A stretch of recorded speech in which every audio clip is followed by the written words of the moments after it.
And we are live. Andy is here. Let's see. Hippa is here. Michael Hurtnick is here. And Bobby Barlow is here so far. Good to see you guys. Can you hear me? Oh, you're on mute. Okay. Yeah, I have to wait till YouTube came on. Oh, gotcha. 67 Rebel SST Echoing. AMC is here. Okay, now I'm good. I thought I turned off the audio. This is it. 67 Rebel is here, and Tread is here. Hey, guys.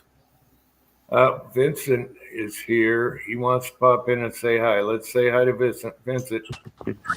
Hi, guys. Hey, Vincent. Great. Are you going to have a good New Year, Vincent? Yes. Yeah, oh, that was quick. Yes, I'm ready for it. All right. Guess what I'm watching?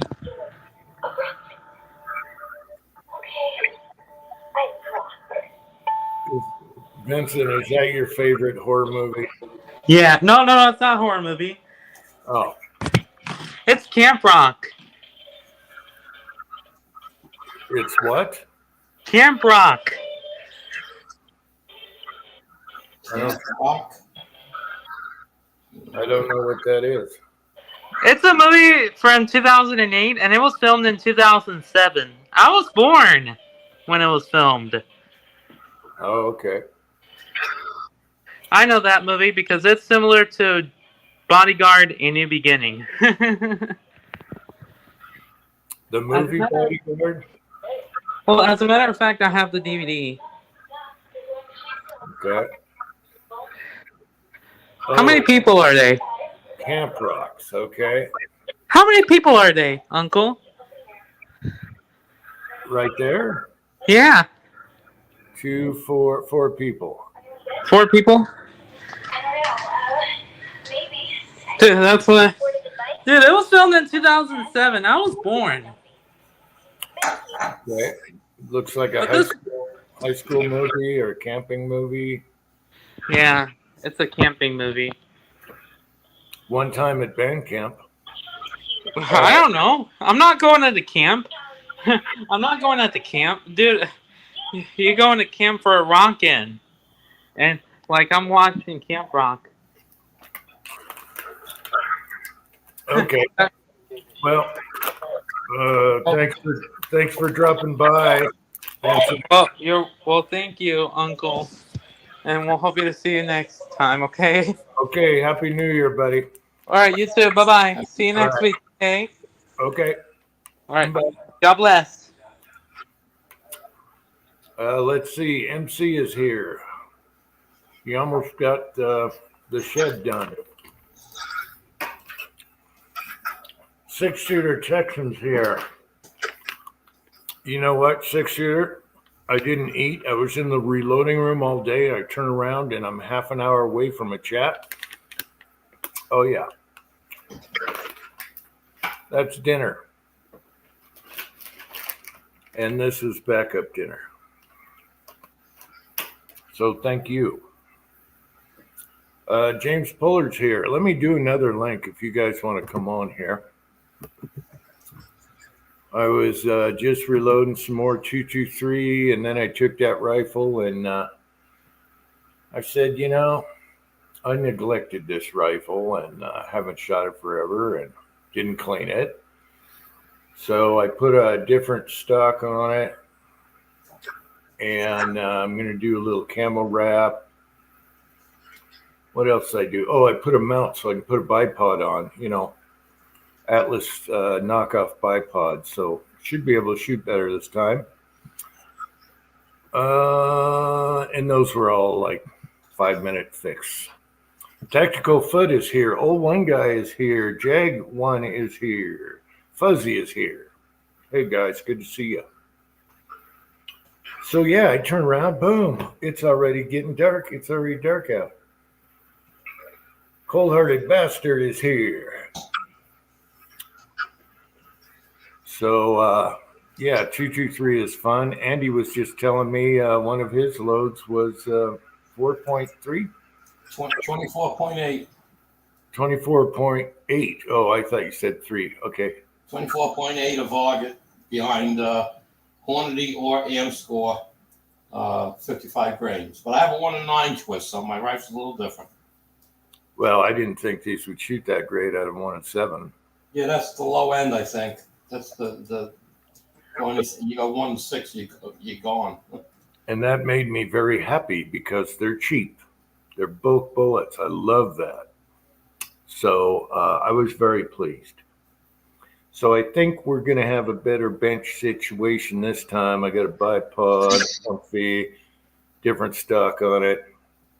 Oh, yeah. Oh, I put a 2-stage in it. I found a 2-stage in one of my pistols that I wasn't using. So, yeah, that's going to be much better. So, yeah. What was your overall length you were talking about? Well, the berries, okay, the Hornady looking one, the soft point, was just about 2.2, just, yeah, 2000. The berries is longer, so it wouldn't fit in the mag, so I had to go 2.228. That's short though. We should be able to go up to the magazines you handle 2.260. That's like a standard measurement. I know, but the way that the bullet's sticking out, I don't know. Yeah, I mean, I've only really shot berries out of it and AM score and quantity 55s. The cantilores are all in different places. I don't load it by the cantilever. I load it by the length. And I go 2.255. And I have no issues whatsoever. Yeah. Two different ARs and my bolt. And my bolt is a magazine fed. So. Yeah, I stuck with the cantilever, one on the high side, one on the low side. The berries was on the high. Did you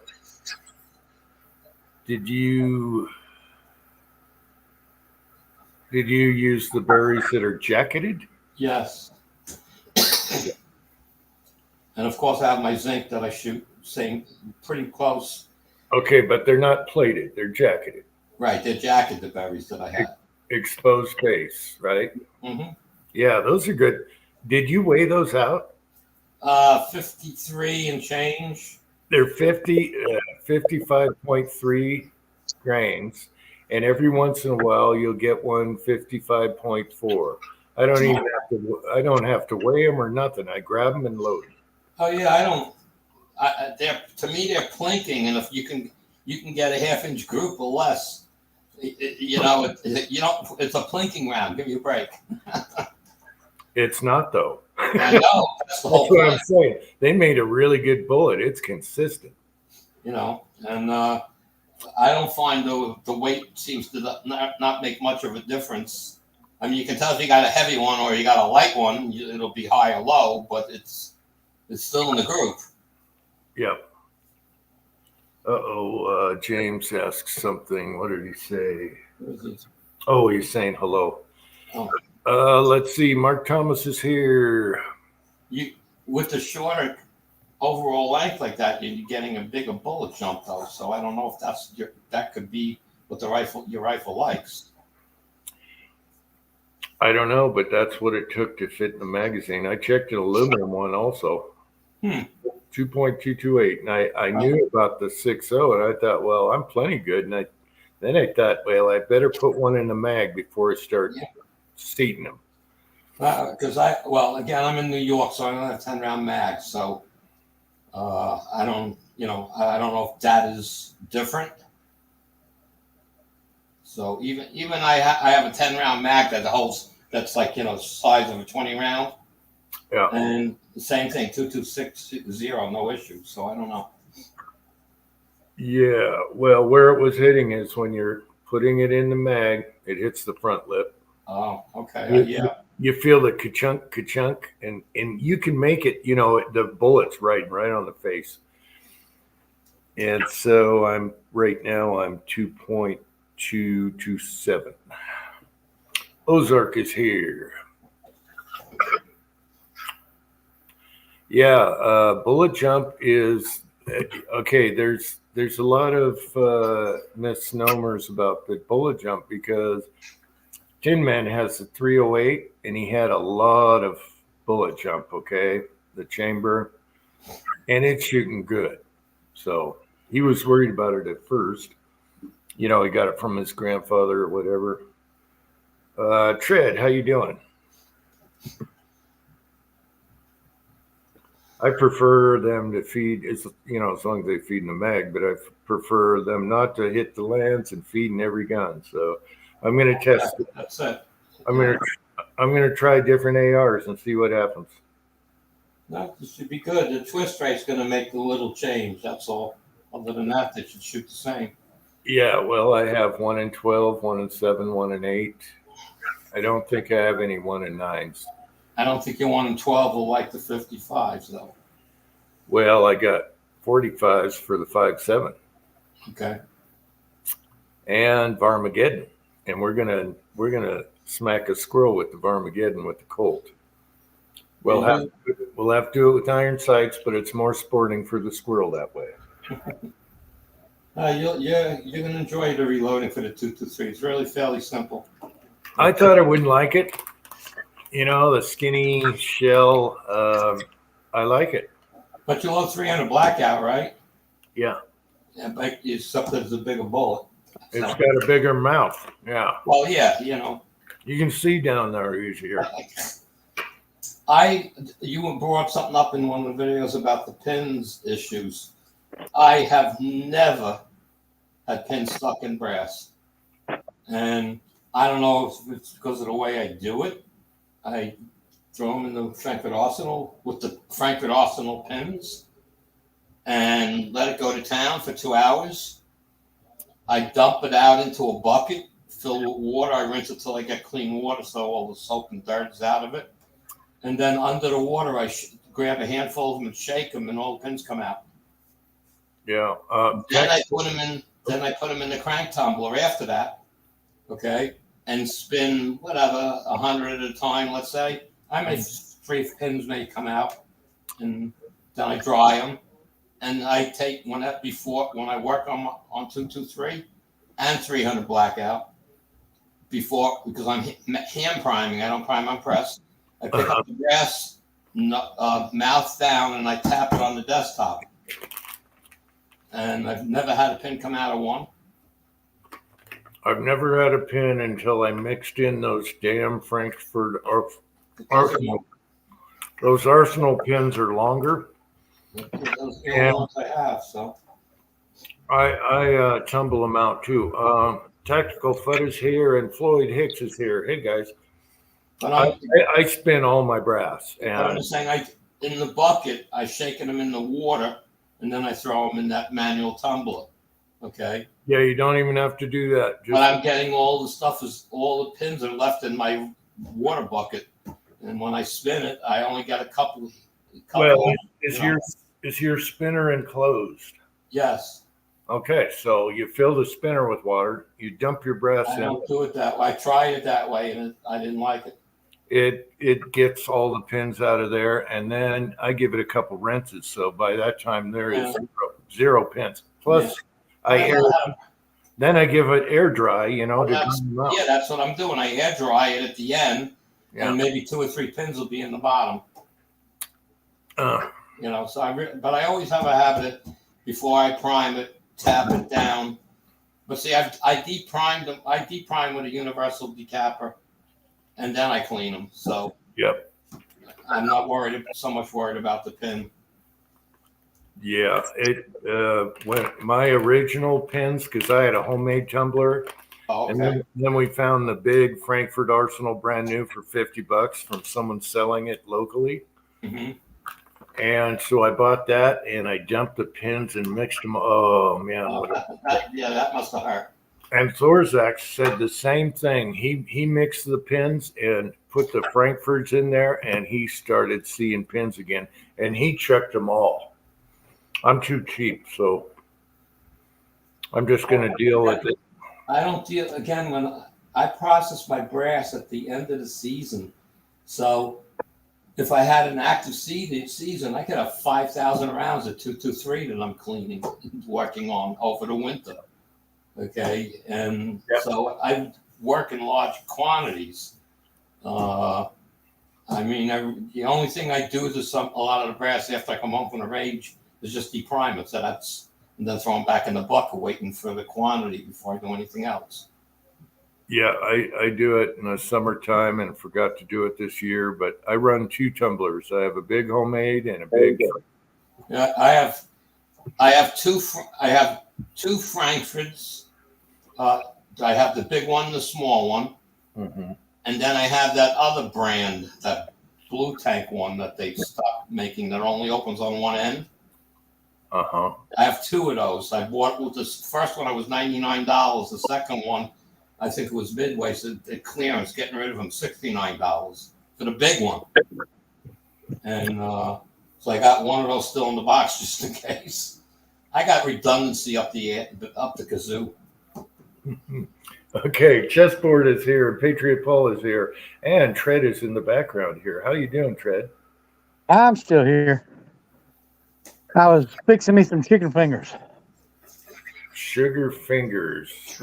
Chicken. Oh, chicken. Okay. That sounds good. So now I'm several videos behind. I want to make a video now on the Rossi with the parts I put on it, the Picteri rail and all the ones that I used, and talk again the cheap red dot and talk about the dummy loads that I made for it, dummy round loads I made for it. The one little quirk I found, the changing of the forwarder, and now I have the spring, which if it doesn't look like I'm going to get out there to fire this thing, so I'm going to probably take it apart anyway. You know, but so I got that video to make. I got a video I want to make of the talk about the square deal B, the one I got and cleaned it up and whatnot, and talk about how Dylan charged me for every piece I needed. They're supposed to be warranty is or none. Well, I called them up and I said, you know, those springs that hold the thing, you know, open and close the powder thing. Because yeah, I said, well, there's 2 on mine and 1 broke. She said, well, you only need 1, so we're not going to send you 1 for free. Oh. Are you kidding me? I like to use 2 on the old style. Yeah. Okay. I mean, it was just I have 2 on it, but I was telling them, you know, I told them the truth. No. I said, okay. I said, the powder, the glass, the tube. He goes, yeah. I says, I can't see through it anymore. Well, there's no guarantee you're going to see through it. I said, well, if I take care of mine, I have no problem. I don't leave powder in it overnight. You know, I said, I bought this used because I keep getting the same person on the phone. And I said, I mean, what about this no hassle warranty shit? He says, well, you don't fall under warranty. That's what they're telling me. Okay, it's not a broken thing other than the spring. Well, they wouldn't replace it. So I placed my order. I went and ordered the springs. And I ordered the springs because I have a brand new 650 powder measure that I bought. I mentioned that last week. $125 with both charge bars, brand new in the box. And because I want to use it on my regular presses because that thing throws powder so accurately. I don't have anything else that throws as accurate as that. And I have them all. I have all the Lee stuff. I have the Lyman. I have RCBS. I have the Frankfurt Arsenal. And with some powders, yeah, they're flawless. But the couple of powders I like to use, they're not. And the Dylan one is dead nuts. I can't complain. Andy, you got that new powder measure from Dylan. It's got a different linkage on it. Well, I'm not using it on a square deal. I know. But it takes 2 levers to move the side plate. I'm not using the levers. He's got the old one on his. No, I have. I understand. I'm just saying that instead of just having a single plate on the side, it's got Yes, two pieces now. I know that. Okay. That's the new ones. Yeah. That's the newest ones. Okay. Yeah. And and I'm using them on a standard. I'm using them on my Lee Pro 4000. How's that sound? It works perfectly, and I don't have a rod hooked up to it. Well, that's why I was saying that usually it needs that rod to get that upper plate down below so it don't hit the powder measure. No problem. I mean, I took and brought mine down and tapped and threaded it, so it's like the old style. I wouldn't. I'm going to do a video on it because when I was buying this because the square deal B version does not fit on a standard powder through die from Dillon. Okay, they're two different sizes. Yeah. So I had to buy a new powder through dry, which actually came with the powder measure when I bought it, and I got both size charging plates. And again, it was brand new in the box, $125, and I think $20 to ship it. Not a big deal. And that's a guy on eBay. There's a lot of them on eBay, but he was the cheapest. And he shipped it the next day. It was in the mail. And all you do is take those two moving plates on the side where the holes are, put a tie wrap through it, tighten the tie wrap down so it's always in the down position. That'll work too, yeah. Your powder actuator, the powder die, not the bot. It's a two piece. You got with the die where the what do they call it? I always mess up everything, so I got to write it down. The powder measure die, okay, is the piece that screws into your press, and correct. And then the powder funnel you buy for whatever caliber you're using. Okay, so I made this to work for 38 or 357, but it's mainly going to be 38 because on heavy charges, 357, I don't want to drop powder. I want to measure it. But anyway, I have it all set up and working. I opened my Harbor Freight box of springs. Found a couple of springs I could put together to make it work. First, I used a rubber band. The rubber band worked fine. And then I said, all right, let's get some springs on there. So that's why I want the new springs from Dillon to put on there. So I ordered them. I ordered a few extra because they might at a point in time get real hard to get. So, and I have that on my Lee Pro 4000. And I have not seen anybody on YouTube. I have searched for hours trying to find somebody. How do you use a Dillon powder measure on someone else's press? And there's nothing out there. I was thinking Willie done Dillon powder measure on something. Yeah, but I don't know what he did. He don't have the video up in his collection. I have all. I don't think he does. So. Yeah, he should have one on there. I forget if it was the Red Lee progressive type deal or something else, but he had a little chain on it. He got it from Kyle. Yeah, but you have the Lee had this chain thing that their powder measure needed to reset the powder measure, and that's how he did it. I'm doing without that. Tie wrap and a spring. So, and I'm dropping, again, the powder that I'm using is Winchester WSH. It's 99% used shotgun only. There is no published low data for using it anywhere. And there's a few people out there that have played with it, and I'm in tune with them, and I became the guru on that one too, because all these guys talk to me. Well, what do you think of trying it in this? I says, well, yeah, and I work, give them information based off of quick loads, but I'm using that like I would use, like you would load stuff, low end wad cutters and stuff, like you would load a bullseye thing up.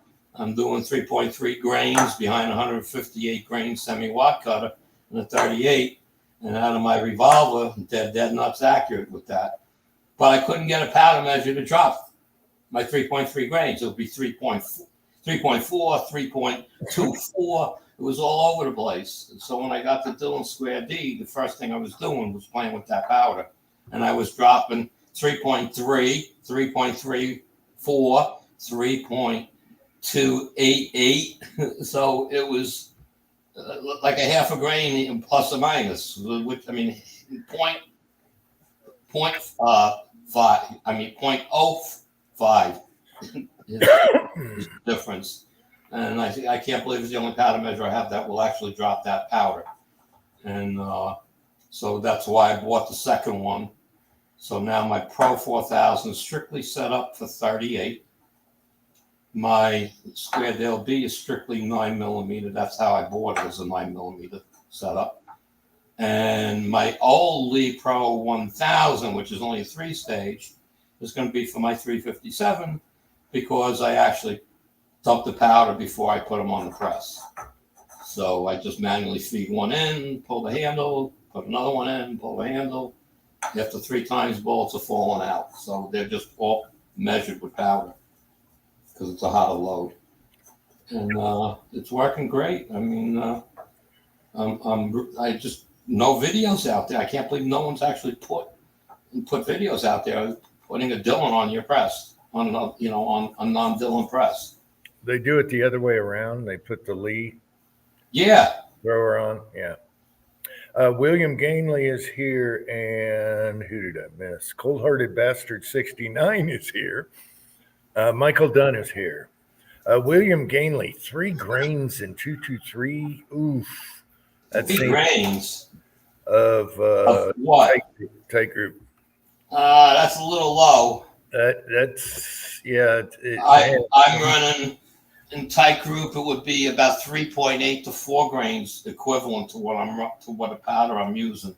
I don't like that much volume. I mean, I know that powder's not sensitive, but when that thing is sideways, no, it won't cycle your AR. It's a bolt. You got to manually load each one. It won't cycle the bolt 3 grains. That's what I do in my bolt action. I'm running. Yeah, no, I'm talking about where the primer is and where the powder is when it's sideways. The powder's below the primer. I don't like that. I have no issue in my, again, that's my low powered stuff, my 300 blackout and my 223 out of my bolts and my 3006. So 3006, I'm in that 12 grain area of powder. Have you tried red dot? I don't have red dot, but that's what Winchester WSH is. A little bit faster than red dot. I compare it to green dot is the closest powder based on load data. Because that's what everybody was saying. Which WSH is very, very similar in burning to green dot. So that's what I'm working off of and that's how I work up my starting wells. I'm not shooting anything hot with it. 11.3 grains on my 3006 behind 113 grain bullet, but a zinc bullet.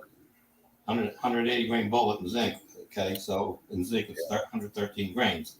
Okay, the same thing in the 300 blackout. I'm using the same bullet, and I'm only like 5 point. I want to say I gotta look at the notes. 5.8 grains for that Winchester powder, and that's out of a bolt. And my 223, I'm like 5.3 grains with zinc. Zinc will work in your AR, no problem. Also, the 55 grainers, they shoot. Yes, Papa's Place has done that. Not yet. Papa's Place did those. Papa's Place. Who am I looking for? Not Papa's Place. Boy, am I having bad times with memories with people's names. Well, next time James Pollard. I'm sorry, James Pollard. He's the only guy that's really out there playing with the zinc bullets. I mean, really playing. But I'm doing super subsonic stuff. 3006, 300 blackout, and 223 out of bolt actions. And I do have some worked up loads in AR. And, what do we come up with? Around 18 grains of powder. You're trying a 55 grain bullet, which comes in at what are we shooting? 33 grains, 18 grains of powder roughly. When they shoot great. Yeah. Well, light 38 6-shooter Texan trail boss for one. Winchester 231 on a wad cutter. 3.3 grain, 3.4 grains, something like that. That's pretty light. Yeah. Okay, I'm back inside. Let's see if this battery's working here. Plugged in the battery and it says it wasn't charging. So yeah, William, I never looked on Hydrogen's website for tight group as far as for 223. So, but 3.1 grains, it's got to be out of a bolt. It can't be out of an AR. It won't work the action. Well, I think he's thinking lever action. Well, I'm saying 223, whatever he's shooting it out of. It's a bolt action, lever action, or it can't be an AR. Oh, you're talking. Okay. Yeah. All right.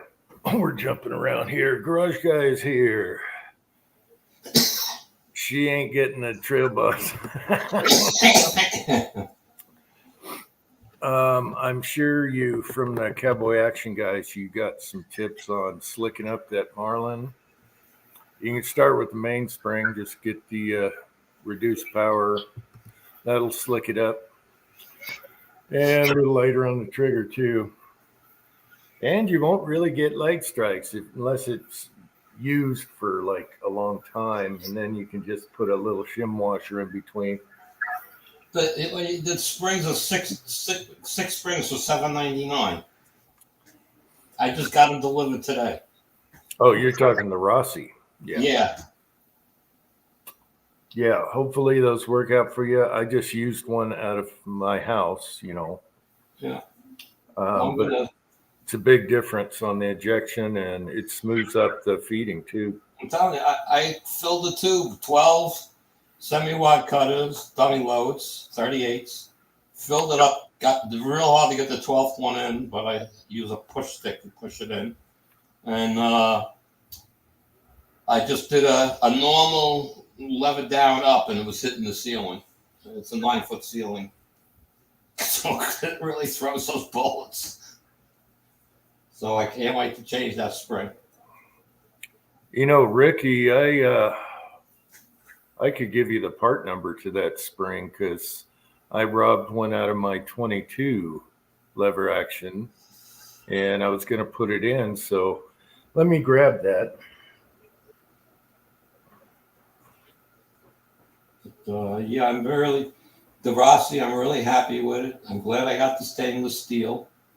I'm glad I bought the 20-inch barrel. I just wish I could shoot the damn thing somewhere before, but it got too cold. And this past week, the weather, it was supposed to be on Tuesday, it was off. So on Tuesday, it was supposed to be 50 to 55 degrees and partly sunny. It wound up to be like 50 degrees and nothing but fog. So there's the part number, and that's all the guns it'll work in. Okay. Yeah, I took one out of my my old 1959 lever action, and I was like, why is this so tough? And it's because I robbed the spring and put it in my 357. Oh, you mentioned to me about when I go change that spring, that little bushing is like canted or something. Yeah. Okay, so what I'm going to do when the bushing is like this, right? One side is slightly angled. Okay. So if you feel binding, you put it together, put it in the bolt, and you feel it. And if it's gritty, really gritty, make sure you try the other side. Well, what I decided to do from based on what you said there, supposedly you can see that part when you take it apart. So I'm gonna take a black magic marker and make a line on one side, so I know that's the way it faces. Yeah, well, once you figure out which side it likes best, a little grit isn't bad. Put some lube on that. But I'm just gonna, if this is the way it's in the gun, I'm gonna put it back the way it was. And hopefully that'll be good enough. We'll find out. TFW is here, and Hobbies Hobo is here. I hope I didn't miss anyone else. How many we got? Yeah, we got people here tonight. Great. I hope everyone has a good new year. I'm looking forward to a better 2024. I tell you that. Oh, I was listening to this impeachment hearings before. You got to hear this. I don't know the names of these people because they're worried about the Republicans going to shut down the House. Okay. Yeah, they're making it stink like they never done it before. Yeah, they're making it stink. And this one woman, she's rattling all this stuff out in the side chat. It's like, where does this woman get her lies from? Yep. Got a clean house, that's for sure. Oh, God. He's talking about the money people won't be getting their welfare checks, this, that, all these, and throwing out these ridiculous amounts of numbers of how many people and stuff. And so I put in there, it says, it was fine when you shut down the country because of COVID, though, and put millions of people out of work. Uh-oh, you're getting pistolas, too. Well, hey, let me know. I can mail this off to you. It's unopened. I can get another one. It'll make it easier on her. And then put a little wrap on the lever, just for her knuckles. What kind of grease do you like to use? Light grease at certain points. I use my tractor grease with the Molly or the what do they call that red super slick red or whatever it is. The red levels, the red stuff. What do they call it? Anyway, that I think has some anti-seize in it also. Yeah, the red stuff they use on brakes a lot. Yeah, this is, grease in the tube I'm talking because, but you can buy it in the little cans too. Yeah. Well, I'll go to my friend's shop and bring a plastic pill bottle. That'll hold me for about 20 years. Yeah. In the hot summer, sometimes the tube will leak out the grease gun. So I grab the tube. Oh, no, he has it in tubs. Yeah. Like 8-ounce tubs, like it takes it out with a brush all the time. Sticky red, just Jeff is here. Yeah. Sticky red? I think it's something like that, but it's expensive compared to regular grease. Another one is the one that sticks to the microscopic parts of the metal. Molly? Probably. There's another one, but you know what? They all work. I'll tell you that they all work. Yeah, I just, Yeah. I would just, believe it or not, I just go out there and use simple white grease. Yeah. Anything. I swear Vaseline would probably work. It's red and tacky. There it is. Red and tacky. There you go. Well, that's one of them. There's another one, too, that has anti-seize in it. It's for really high-stress tractor parts and stuff. I'll just grab any grease really in the garage, whatever, and I have it for a lifetime. I have a tub I've never even gone through. That's what I'm saying. I go to my friend's shop, repair shop, and he'll give me some. I'm not worried about that. I just want to see because it's like even the same thing. The square deal B has all those plastic slides and stuff, and they tell you to put a good grease in there. Well, what's a good grease? Use our grease. Yeah, okay. Mm-hmm. And then I have it in a little like a makeup jar that's clean, obviously, and a little artist brush. Yeah, that's And I actually use Q-tips. yeah, I like the artist brush because you use a hog hair brush, not the cheap brush, a hog hair brush. Yeah. That's what I use to lube guns with. It works so nice. Put a drop of oil on it, boom, and get everything you need. Yep. Let's see, bacon fat. No, bacon fat has salt in it. No, bad. No, Jeff, bad. You gotta boil the salt off first. I don't know. There's no need. I have a garage full. I'll never use all the lube I need. Ever. Yeah. So So I got and you remember I was telling you I was having on the Square Deal B, I polished up the ramp and stuff into the expander because it was sticking and stuff. the flaring dye, the flaring. Okay. Well, they actually call it the powder funnel. Dylan calls it the powder funnel. It Anyway. is. It is because it acts as both. It flares and powders. Yeah. And I polished it and it was like 90% plus gone. I got the new pins, because I told you I had 3 different pins. And I got the new pins, the problem went away. So the fault of it was the pins with the cases not lining up totally properly because it only happened when the shell plate was full. Yeah. Okay, so that's telling me because of the different size pins, it's like it's throwing the alignment off a little bit. So that solved that issue, and now I also now have a brand new one. Jag has a good memory. That oil. He's got a good memory. Yeah. What was I going to say? Lube? No, I lost my train of thought. Anyway. So I'm good. All my issues are basically solved except changing that spring out now on the Rossi. Yep. They're fun. I might get a longer one. I don't know.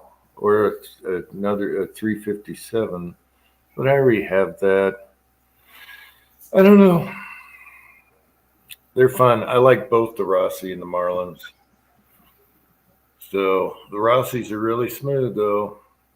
It's just the design of them, the way that Yeah, I mean, like I said, I'm reading the horror stories for the last 4 or 5 years. People have bought them, but nobody's got one. The only person that's got one that's only like 3 or 4 months ago, like just before I bought mine. His was a nightmare. That was a TAVT Canada, whatever he calls himself. He was talking about all the stuff he had to do to his, and probably an excuse to do a video. he did. He put a video up. Okay, but mine is smooth as hell. The only tight spot is like when you go to close the lever up, you can feel that spring pushing the ejector back. You can feel that click. Yeah, it's probably one of those things where it sucks, but I fixed it. I'm a hero. It probably needed nothing.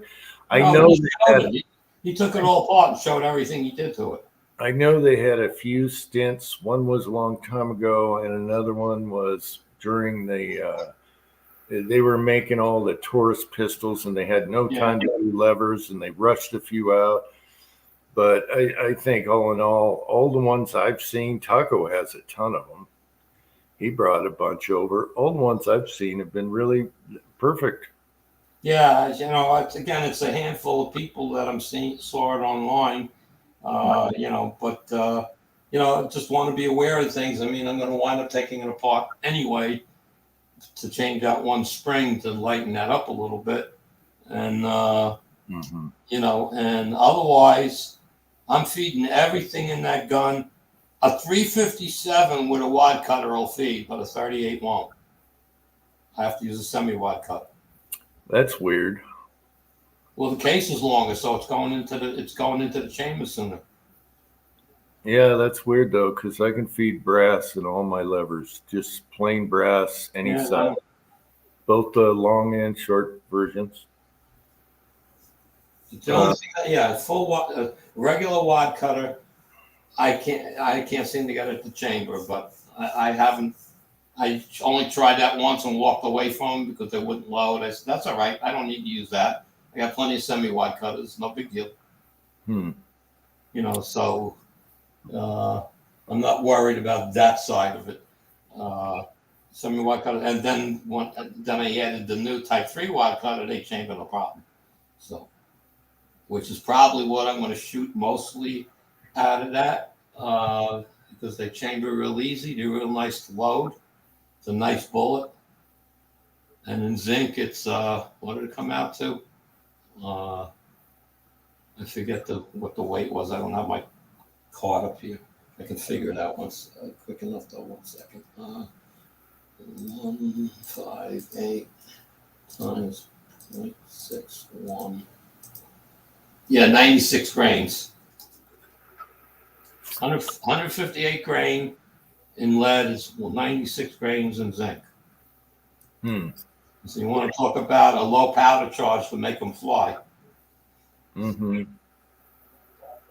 So. Yeah, I like shooting the wad cutters because the perfect round holes. Yeah, and the semi-wad cutter is pretty good with that too. Yeah, they got a shoulder on them, and well, the bigger one that I have, I forget, 170 grain, whatever it is, in lead, that cuts a better hole than the 158 from the Lee mold. It cuts a little cleaner hole. So, but that's what I'm going to use anyway. Well, I'm shooting out the lead that I have. I was going to melt it all down. So what for? Well, I'm going to melt it into ingots. I don't cast lead anymore. You don't cast any anymore? I haven't casted lead in 2 years. Okay, that's why I keep offering people. I says, I give you a deal. You give me a medium flat box of zinc. Okay. And I'm going to send you a small flat rate box back, but it's going to have mixed. You're going to get like 8 pounds of real weight lead. Okay. In an ingot form. And you're going to get a bunch of tin from me too. That tin that I give everybody is 70% tin, 30% lead. And it's great for adding to your mix. And I give it little chips so you don't have to melt it down. And, you can get real close by weighing it. So it's, and that's the stuff I send to CW all the time. He loves it. Well, anybody that got anything from me recently knows those chips that I send them, and it's great. So you're going to get 12, 13 pounds of lead plus tin mixed in that weight. Then it's going to cost you $18 to ship me a box of zinc. So you're going to get a ton of lead for the money. These have the biggest raisins I've ever seen. You sure they're raisins? Big, juicy raisins. Yeah. Oh, I know what I was going to say. Tin Man was wondering about that Lee lube, which I never tried before, case lube. If the powder is going to stick to it. It did not. Oh, that's interesting. Well, it says it dries, so if it dries, it shouldn't stick to it. And I didn't glue it all on. I put it on just like they say, very sparingly. No stuck cases, no powder. I took a Q-tip and went down everything, no issues. And that's a great way to save retumbling. Well, I only tumble.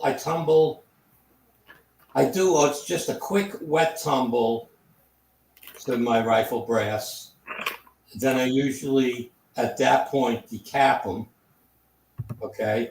And then I size them. And then I do the real cleaning.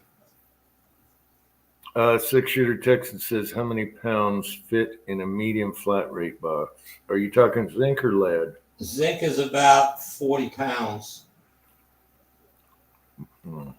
Wow. Okay. But I mean, if you're not using the zinc, so what are you doing with it? So it's cost, like I said, it costs you $18, $19 a ship, and I'm going to send you, whatever. If you want all tin, I'll send you all tin, whatever the box will hold. I sent 13 pounds is what I got out to Papa's place. 13 pounds of between lead and tin.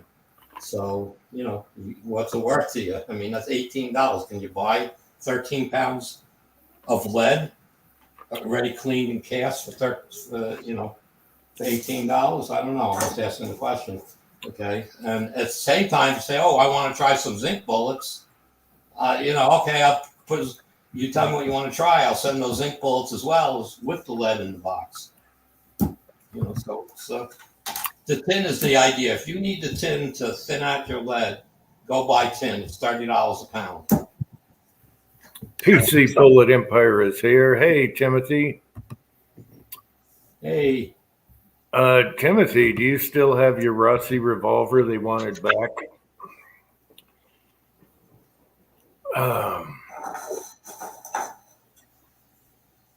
I'm actually looking at a Rossi revolver, Mr. Smith and Wesson and Colt and Ruger guy, because it's a 3-inch and it looks a lot like a Smith and Wesson inside. And the hammer throws a lot shorter, like a Smith and Wesson.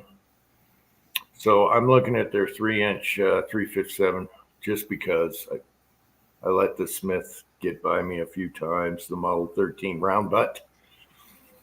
It's been killing me ever since, but including a local pawn shop when I wasn't a resident yet. Anyway, I might buy one of those eventually just to fill out the gap in the barrel lengths. Yeah, the only reason why I bought the Rossi is I wanted just one more something. And I was leaning towards a 44 Magnum. I said, I got to get all new dies again. I got to get all new casting, new molds. You know what? I got a 357. I'm all set to go. So why don't I just go with that?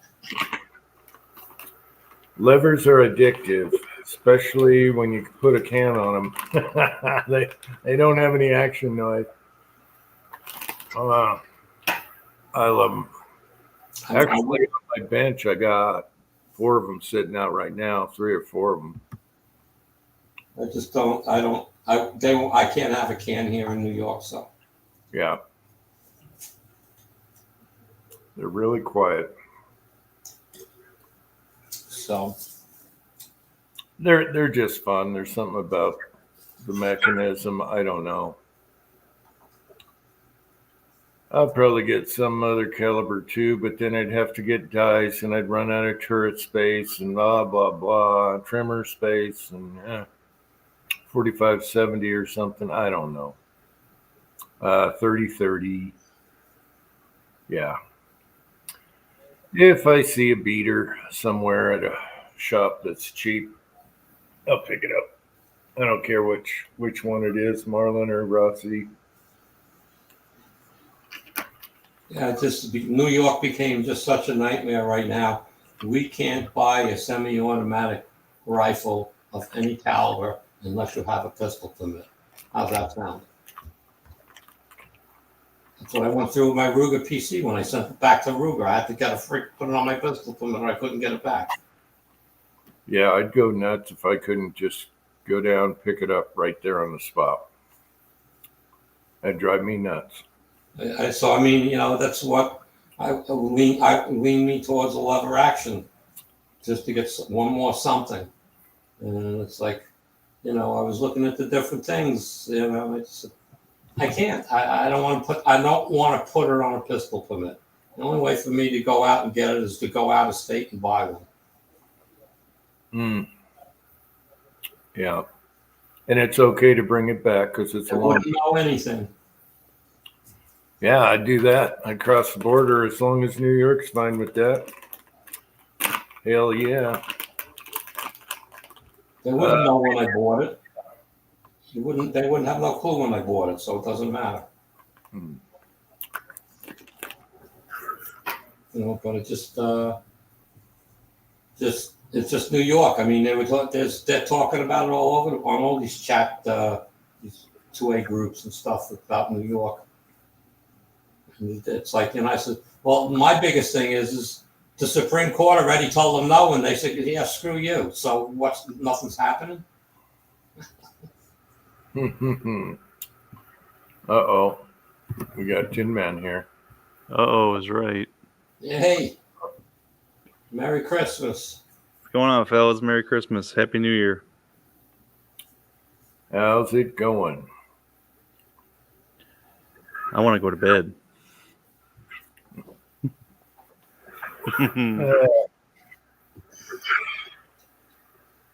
Well, yeah, get your... My kids are exhausting. So go to bed. Yeah, save the late night for New Year's. I don't want to be awake at 4 a.m. if I go to bed now.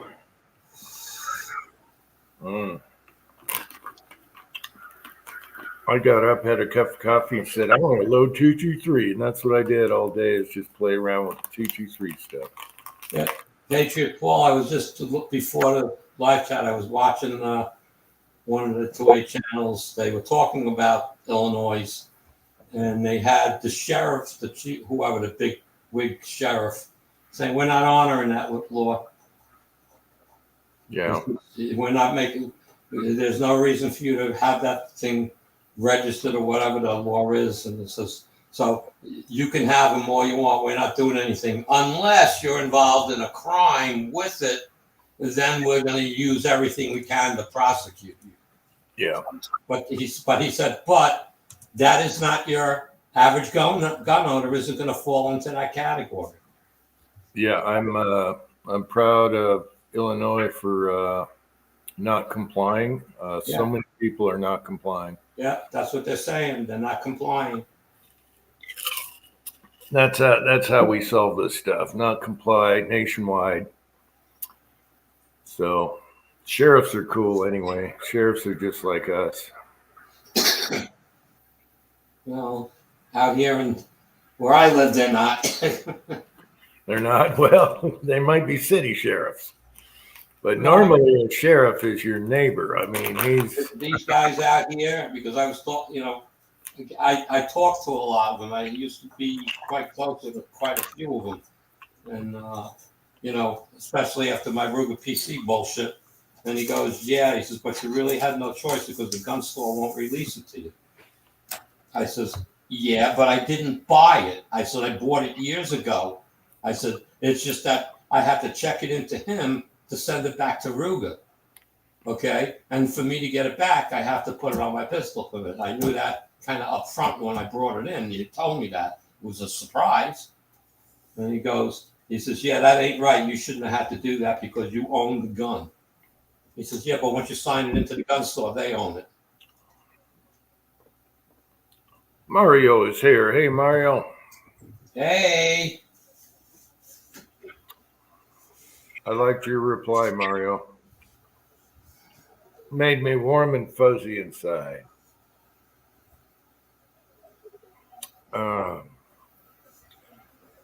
Yeah, so I guess Tin Man got disconnected. Probably his internet. This kid's soaking up the bandwidth.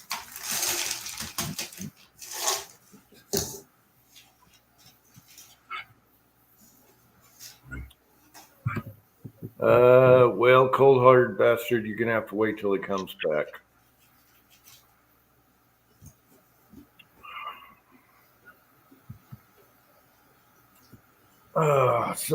Yeah. My grandson gave me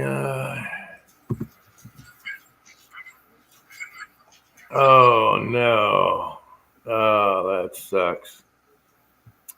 Yeah, kids can bring home all kinds of stuff. Yeah, that sucks.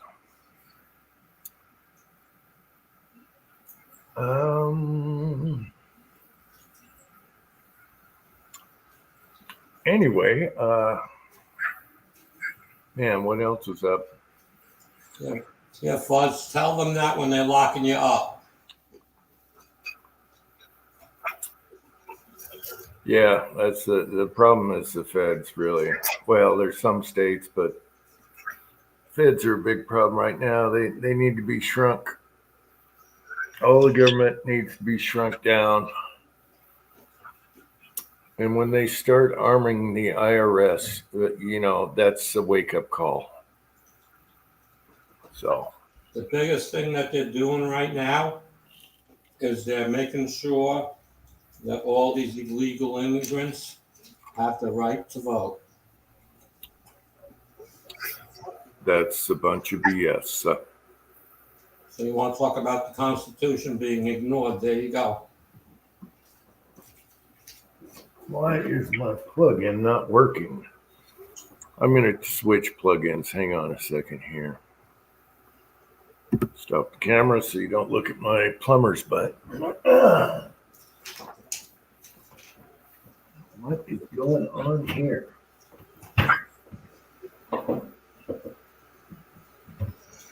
Well, I saw a spark. There's a sign. What was that? I don't know, something beat.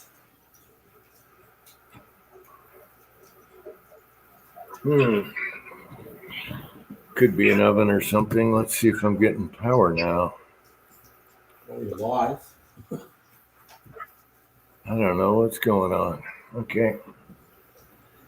Well, we'll see. Whatever beeped, if that craps out, I know it doesn't have power. I don't know if it's the wall outlet or that stupid hitting thing. This thing is warm. It has to be charging. It's like I got into a little bit of growing plant flowers and stuff for the yard. So I took in everything that I bought this year and I split them and cut them and regrew new ones. And so I got these 2 8-foot tables in the basement set up with all these flowers on it.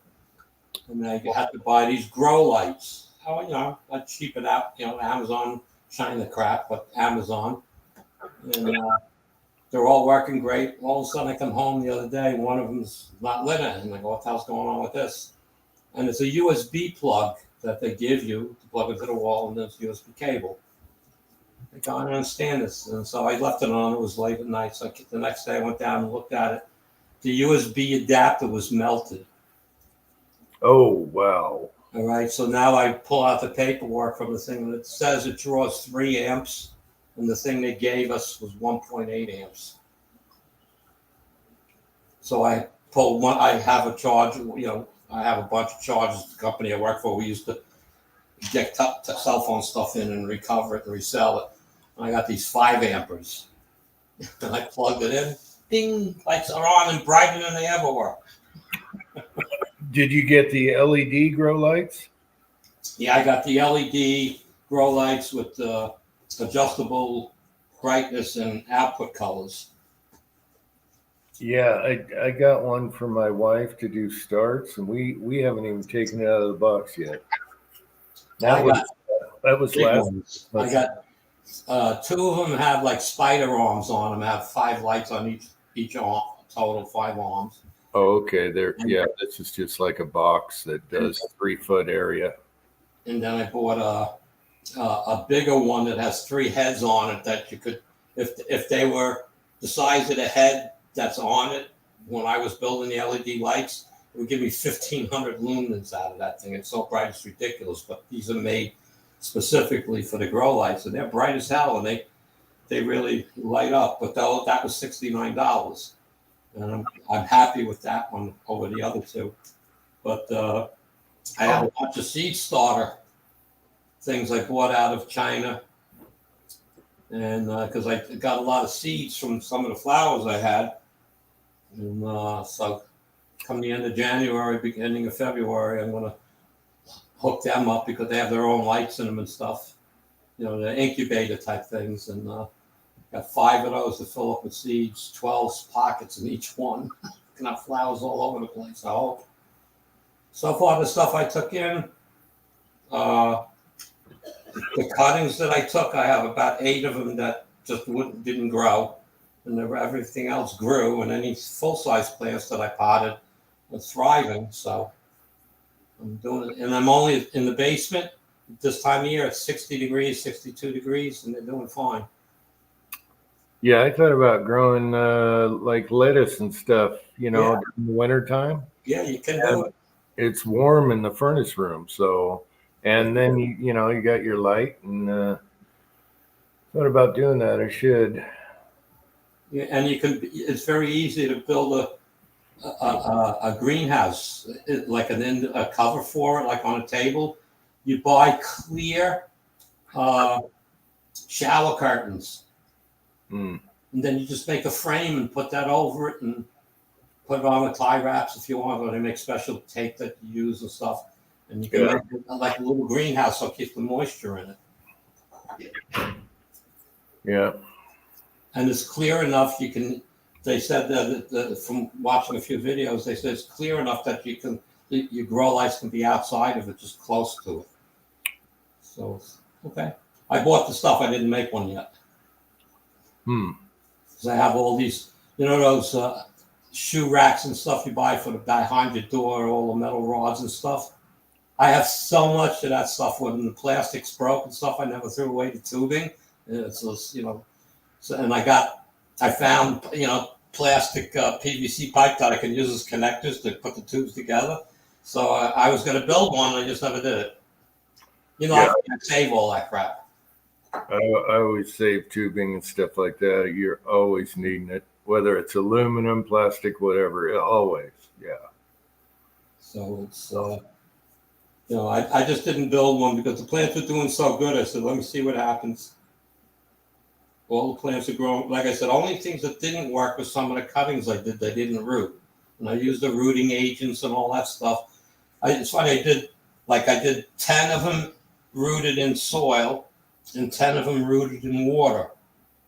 All the ones that were in water, which got no rooting compound on it, just throw it in the water, and all the dirt ones got rooting compound on it plus water, in the dirt.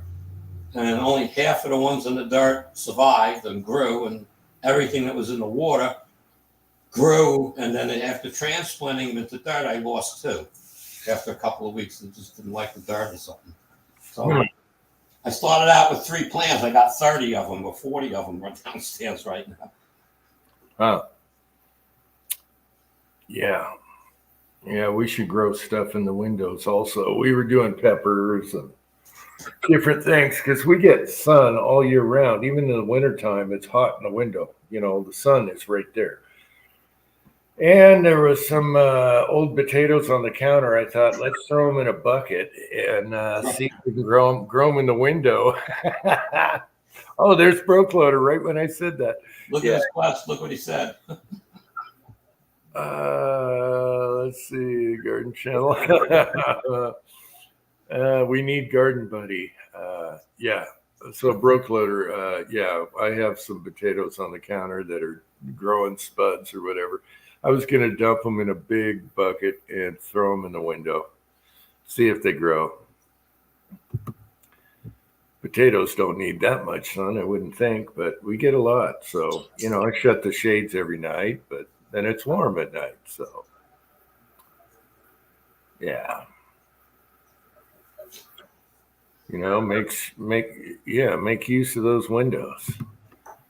Get that free food. Oh, my wife told me that meat might go up in a few weeks. Everything's going to go up. They're predicting a food shortage again. The Walmart, I do my local grocery shopping, and the big one that opened near me. For 3 weeks, you couldn't get a box of spaghetti of any brand. 3 weeks. They had some out today, finally. Dried spaghetti? Yeah, regular spaghetti, Ronzoni, whatever, any brand. They have like 3 brands, nothing on the shelf. I think we have a case or 2 in the storage. But they were talking about all these the things that we don't have the wheat that they're over wherever Russia, everybody's holding it back.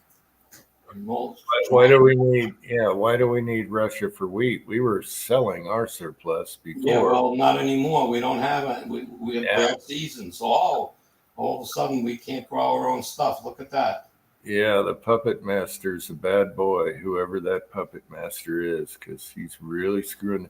Hates America. Hates America. You got the Soros group, and you got the Obama group, which are connected anyway, and the Hillary group. Yeah, just hating on America, hating farmers, hating middle America.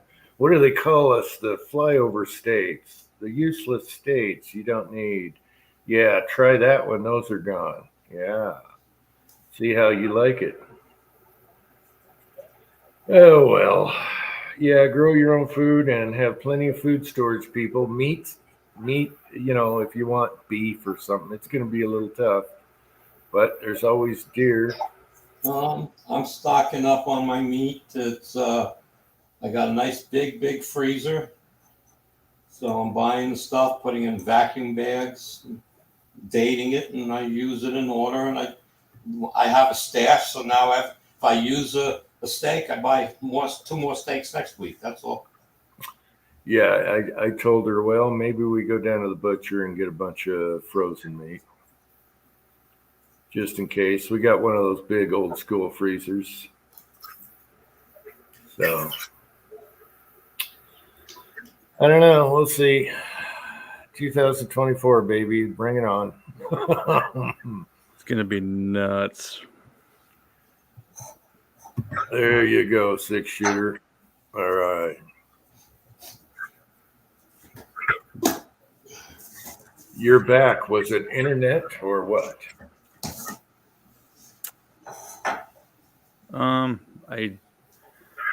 I don't know if my computer was updating or if it was the internet. I restarted my modem and my router. We'll see if that helps. But you guys were all roboting real bad for me.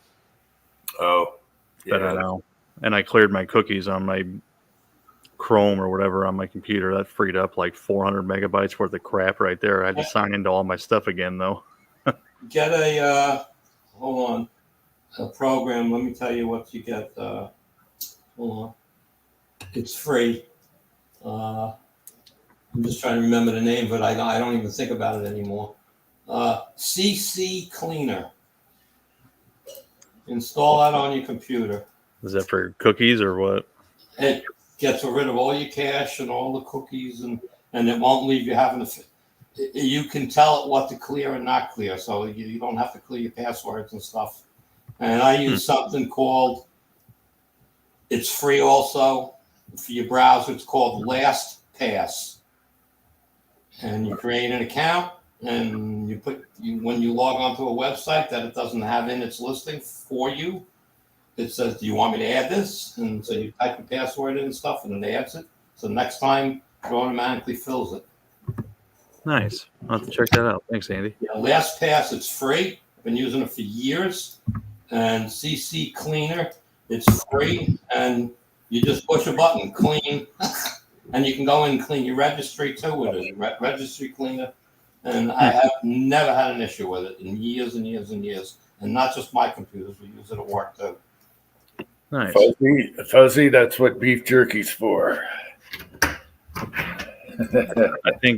think Windows was downloading updates for whatever Microsoft or whatever that shit was running in the background too. So who knows? I haven't had this computer plugged in for like 3 weeks, so I'm sure it was updating a bunch of stuff. Yeah, that could be just a lot of cleaning, but yeah, CC Cleaner gets rid of all the junk. Instead of going to your browser, you can go to your browser. What do you use? Chrome. Yeah. Control Shift Delete. Control Shift Delete, and it says you go in there and tell it what things you want it to clear or don't clear, and then when you press clear button, it cleans it all out. Mm-hmm. That's Control Shift Delete on your browser. Right on. Yep, writing those down as we speak. I was the computer guru up to Windows 7. Then after that, I stopped doing the IT work at work because there was just 200 computers and I couldn't keep up with it all. It was one person, so they hired a company. So I'm rusty with the newer stuff. But CC Cleaner works at Windows 10, Windows 11. It works. So does LastPass, and that's it. Hell yeah.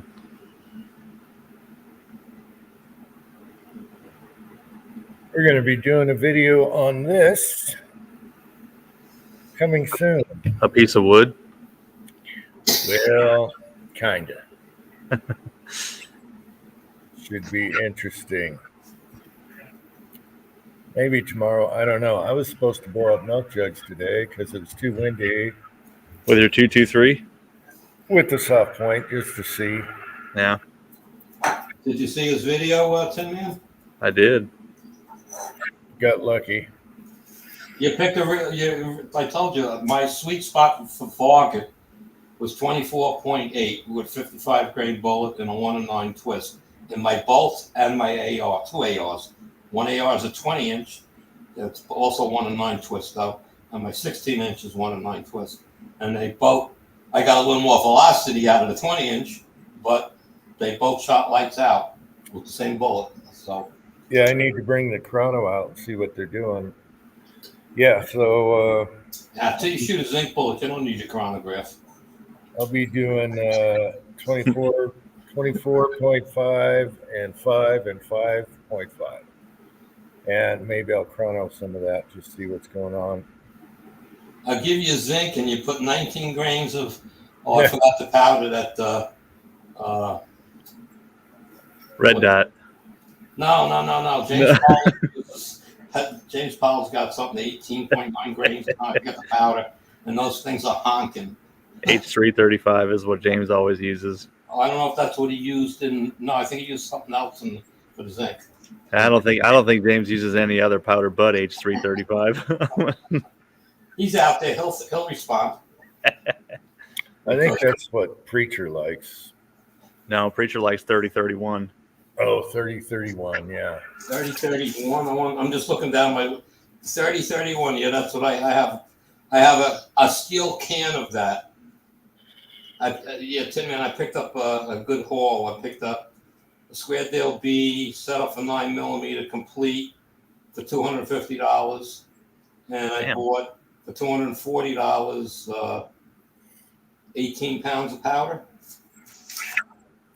All kinds of powder though, but I got a lot of good stuff. Did you hit up an estate sale or something? No, well, somebody I know at work told me to. A friend of his was moving and he wants to lighten up his load. And he wants to go to some of his reloading stuff. So and he brought this. I got so much stuff. I got Blue Dot 296 action pistol, which is old. I got 3 pounds of H335, 1 pound of 110, Winchester 760, H322, and then I got all these other. What did I get? I got 4 pounds of Unique. There you go. All and still in the cardboard cans, not still sealed.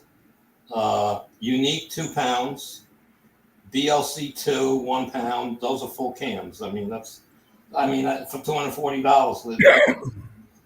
I got 18 different, 22 different powders. Total weight about 18 pounds. Even got an old Winchester 540. Nice. Yeah, so and I got a pound and a half of that. And that's great for 9mm. I wouldn't even know what the hell to do with all that. Well, I made a list of what works with what, and so I'm going through the lowest quantities of powder first, working up a couple of rounds and see what works, and then I'll use that powder up. Then I'll go to the next powder. But I got crazy stuff. I got IMR 4227, IMR 7828, which I have no idea what I can load with that. IMR 4320, that's 3006 stuff. 3031, that's 223. 7828, is that shortcut powder in the blue jug? I don't know. Mine's a steel can. It's that old. Probably not then. Okay. IMR 3031, that's 223. IMR 4064, of course, was 3006. 4198, 223, and I got 4 pounds of that. 4350, also for 06, brand new sealed in the can still. And Winchester. Do you load 308? No. Yeah, 4064 is good for 308 too. Oh yeah, well, I shoot 3006, so that's I've always loaded my full loads for hunting with 4064. But I don't have much of that. I only have maybe a quarter of a pound of that. Gotcha. Okay, so I don't load too much hot 3006s, but because I have 2 cans of that or 2 pounds of that are sitting on the shelf already. But the stuff, I get $240 for that. So basically for $500. Oh, and then I got for another $100. I got 500 357 125 grain jacketed hollow points. We don't know the brand because it was in a bulk box. Yeah. And then I got 500 147 grain full metal jacket for 9mm, and it made by a company that used to be here on Long Island called M&D Munitions. So I got the 1,000 rounds for $100. Nice. So I felt I got a good deal, and he got rid of everything he was trying to get rid of. Hell yeah. Can't beat that. No, and the square deal B he did a little work. It was, he had a few of them. He said, I just don't need that many. And so it was 9mm setup, and there was some wrong parts, like the pins were the wrong. I have 3 different size pins, so I was having problems with that. So I got the new pins, and that cleaned up that problem. I stripped the whole press down to nothing inside of it, cleaned everything up, re-glued everything, put it all back together. It's working like it was brand new. Nothing's worn. Everything's tight. And I've loaded about 800 rounds on it so far. And the discovery was that powder measure, the Dillon powder measure, throws my Winchester powder, the Winchester WSH, it throws it perfectly. I don't have any powder charger that does that. Nice. And so that made me go out and buy a brand new Dillon powder drop. $125, $20 shipping. I was gonna say, I think those are what $120 now. Oh, they're more than that. Okay, I got it off of eBay. And the guy had a bunch of them.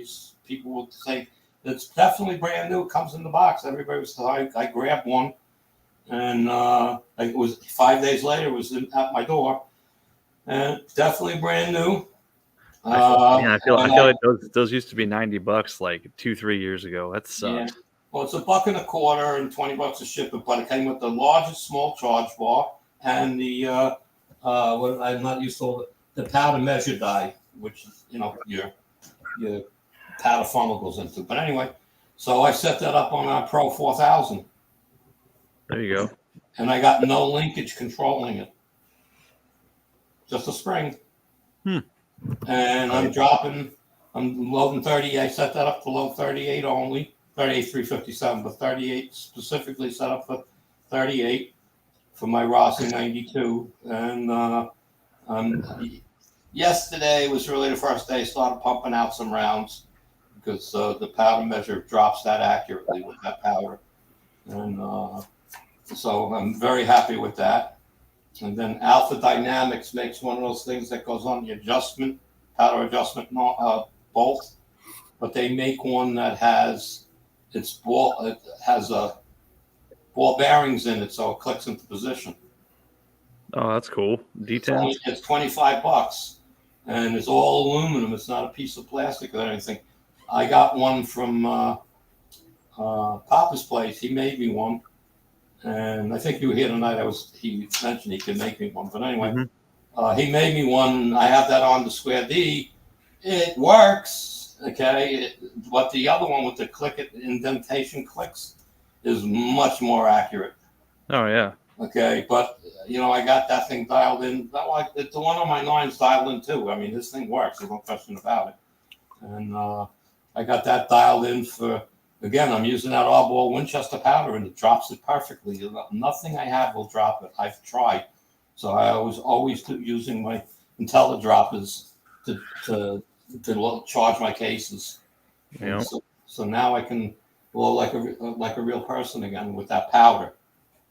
Good deal, man. When you got 40 pounds of powder and it's usable, it's very disturbing that you can't use a powder measure to drop it. Absolutely. Blue Healer, I don't know. Off the top of my head, I don't know, man. Best bet is Cold-Hearted Bastard, same thing.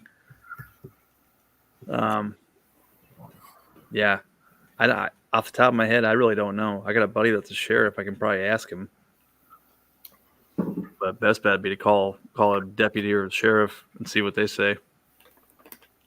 You should know. You do background checks on people at work. Oh, that's just typing it in on Google. He looks up the people at work and they're all criminals. No, that's not even how I do it. I just look at the jail in the county that I work in. They have an active listing of who's all in there. So I scan it and see if there's anybody I know in there. And it's usually people I work with that wind up in there. And I'll be right back. Oh, that's funny. Yeah, I think I'm up to 14 mugshots now in that album on my phone. 14 mugshots. Not all of them are guys that I work with. Some of them are duplicates for the frequent flyers. Yeah, I don't know about. I don't see the problem with having a loaded rifle in your truck out of the case. The only thing I can see with that is if you're not in the vehicle, then what? Like if you leave it in your truck and you're not in it, I don't know how that works. Or if it gets stolen. Yeah. Well, that's why the one that's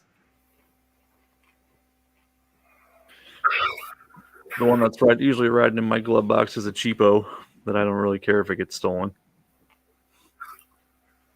I've seen them in town on the rifle racks in the window back of a truck, you know. Mm-hmm.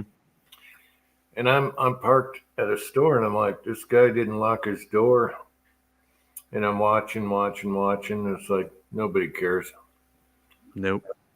They were lever actions too. Cranky. I'll take 3 of them, Jim. Oh, Tin Man, I mentioned earlier, but you were knocked offline. That lube did not stick to powder at all. Nice. But I'm not gluing it on. I'm putting on light, like they say. Lakeview Outdoors here. See, I think when I used it, I probably used way too much. Yeah, way too much. I just barely a little on a Q-tip going in the neck and wiped them off. And man, handling them, it's nice. I think what I did was I wore latex gloves and then just put a little bit on the gloves and rubbed my hands around and then just rubbed cases between my hands. Yeah. I don't know. Well, who the hell wants to lube a case without, worrying about getting it on the shoulder? I says, don't put it on the shoulder. It's like, well, man, I'm not going to sit there and paint every case like Picasso when I'm trying to, do a batch of 2,000. Well, Lanoline's a whole lot easier. Yeah. The lanolin, like I was talking last night on Friday night chat, they were talking about lubing the cases. I use a bread pan, baking pan, and I put in, 50 rounds, and I spray my rubber gloves, and then I just knead it into what's in there. Yep, I do that with a plastic bag. Just dump a bunch of cases in a bag, put a few sprays in the bag, and then move the bag around with a zip. I just do it with my hands, and just because I really got to mix them up, mix them a lot, and there's plenty of lube on it, and it's only spraying my gloves, so there's not a lot. Right, it's just a pain in the ass with lanolin because the powder will absolutely stick to that in the case neck. You got to clean it off, My reloading procedure is basically home from the range, decap, do hot water with a little Dawn soap, no pins, just to get any grime off the outside of the cases and clean some of the crap out. All right. Then I resize them. So I've got the lube, and then I throw them in with the pins. That's it. They're ready to go. Mm-hmm. And in between all that, I anneal them and trim them, obviously. But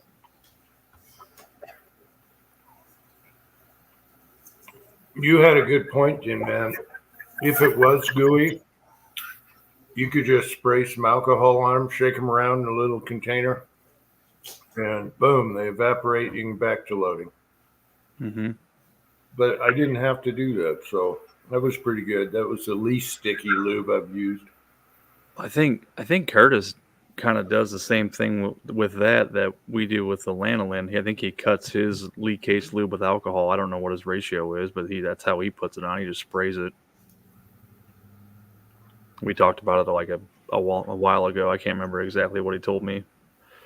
Yeah, Reloader 762 mentioned you can buy it by the 5-gallon buckets. I was like, oh man. Yeah. Oh, you're talking about that wire last night, pulling? yeah. Wire pulling. That's what they. The hell? Pizza's here. Nah. Wire pulling gel or lube is what some people put in their cans to make them quieter, but that's just a mucky mess. I mean, that's the best way to buy any lube is in the 5-gallon bucket. That's my alarm for my mailbox. Coconut oil. Yeah, coconut oil. Thorzax is here. Lakeview, what's that, man? How's it going, Dave? Yeah, Happy New Year, Lakeview. Hope everything's going good. Jerry is leaving pretty soon. Yeah. That's crazy. Mm-hmm. So, Yeah. that's going to be interesting. He'll be doing blogs. It'd be neat to see what life is like over there. Mm-hmm. I'm never leaving the country. Not anymore. No. Mm-mm. I'm done with that. Unless the commies take it over. I'm just going to stay in my cocoon the rest of my life. Just stay in a cocoon. That's it. No more traveling. Oh, I bought something that you guys might think is interesting, especially if you get up at night a lot to go pee or something. And here, check it out. Hang on, let me turn my camera on. Good. So I got my little cup here or whatever, and you can buy this handle for it. And check this handle out. It's got a freaking flashlight on it and a lantern or both. What is that? A coffee cup? What? It's just like a 30-ounce tumbler, man. Oh my God. So if you're stumbling around at night, going to the bathroom or something, you just grab your cup and then bam. You have your tactical coffee cup. Yep. That's, if you can't reach your gun, you can just beat the shit out of somebody with a tumbler. That's crazy. And you can find your cup holder. Mm-hmm. Lakeview Outdoors. I didn't see any video. I just checked on subs. No kidding. He's already over there. Huh. Wait, that's what he said. Let's just see. I'm just looking at mine. Yeah, no, I don't see it yet on my list either. Hang on, Lakeview. Let me find it. I mean, I don't have a notification, so I don't see I didn't see it unless he's doing it on something else like Facebook or something. Instagram, whatever.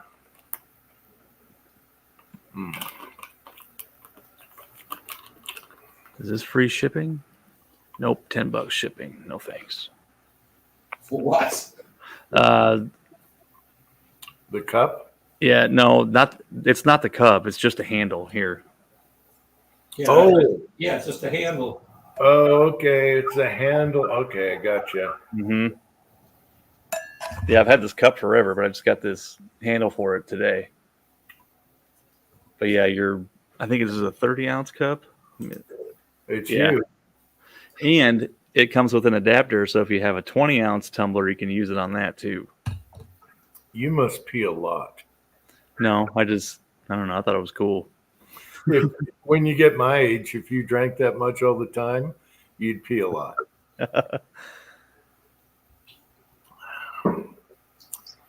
That's funny. What? Amazon needs to make sure I'm not a robot. What?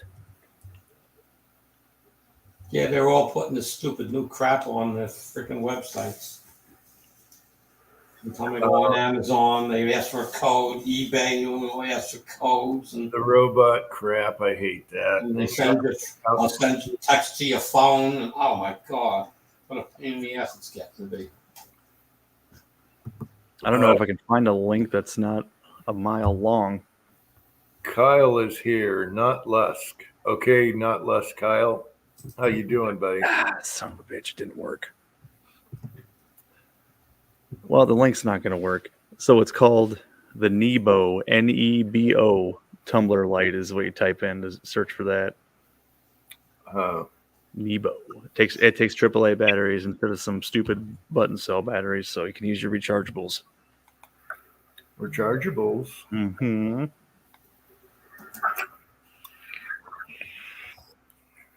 Evo cup light. Let's see. My battery's not keeping up on this slap. Jesus Christ. Amazon is $30 for that damn thing. You're muted. I know I went to Ace Hardware here locally in town, and they had it for $23. Amazon's kind of pricey on it. eBay, 1-pack Nebo glow light, $14.99. But $10 shipping, so you're paying $25, you know. Yeah, well, Amazon is $30 and if you have Prime, so it's Yeah. Yeah, that was kind of cool. It is huge, though. It's massive. it looks. Yeah, I mean, it looks big. I like it. Yeah. Let's see, they have. I'm opening a link on that. Amazon. You know what they forgot on that apparatus is flashing red lights for when your car goes down. Slap It's on top of your roof. It must be two different sizes. This one says for 30 ounce. Nah, the 30-ounce one comes with an insert that you can. Oh, plug okay. Yeah. And Amazon's $29. Yeah. And Not too bad. Well, and if you have Prime, it's free. Mm-hmm. So January 4th delivery if I order it now. PayPal was hacked. I'm glad I don't use PayPal anymore. Damn. I do. I thought they were usually pretty good about security. Yeah, well, no, PayPal got crazy with their security too, but that was a while ago. Mm-hmm. Did you guys see where T-Mobile was going to start reading your text messages and start issuing $500 fines for hate speech and text messages? Hate speech? No, I didn't see that one. They're going after all commercial companies that are texting ads and stuff to people. Yeah. What about spam? Well, that's the spam. Yeah. Mega's Yeah, they're not doing it to the regular phone customers. Yeah, only commercial accounts. Gotcha. Okay. I must not have read the article, just the headline. But I don't know what you said. It could be. It was a couple of days ago. It was the whole thing on YouTube. Yep, Reloader 762. That's where I bought mine. Ace Hardware. Ace Hardware sends me coupons for $5 off all the time too. Mig is here, and West Covina Dodge is here. Hey, Pat. Hey, bye. Nah, Mig usually sticks around lately. And Bisley Blackhawk's here. Hey, guys. What is that emoji? Is that the guy dancing? It's weird. Looks like it. It's weird on a computer. Yeah, is that the disco guy? Yeah, my favorite. Happy New Year, Pat. Yeah, I wonder what Pat's doing. You better not be working tonight, Pat. Well, you might be. It's not New Year's yet.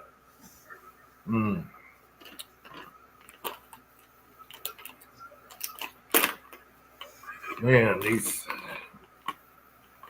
raisins are awesome. They're gigantic. What are they? Those are called prunes, Jim. They're called grapes. No, these aren't prunes. These are bigger. I was asking if he was sure they were raisins. But he said, yeah, they are. He said, they're juicy. These raisins are so plump and juicy. You mean They grapes? say raisins right on the thing. I'm just messing with you. That's what she said.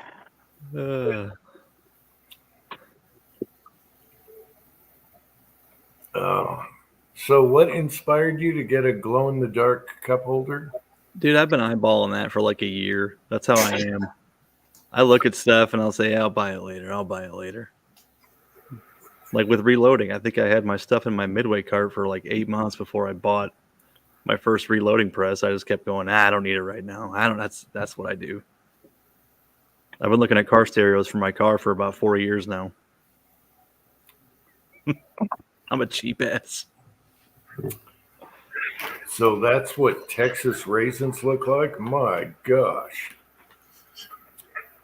Man, they're good. Everything's Well, bigger. everything's bigger in Texas. Yeah, buddy. Yeah.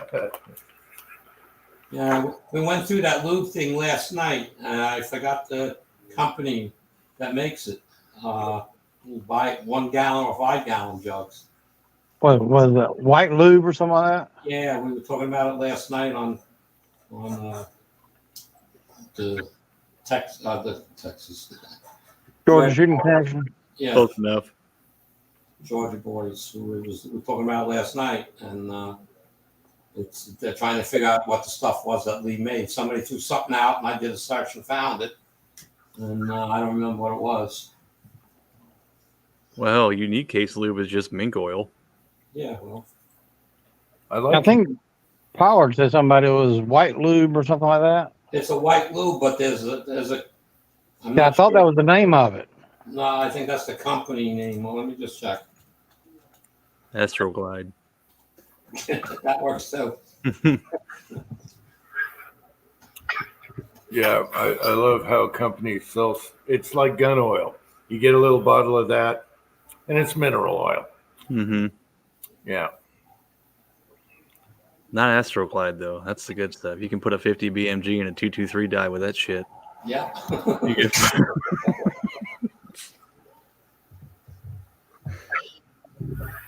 White label lube. Huh. Is that what it's called? White label lube, maybe? Yeah. A container of lube lasts me forever. I still have a spray bottle half full, of homemade.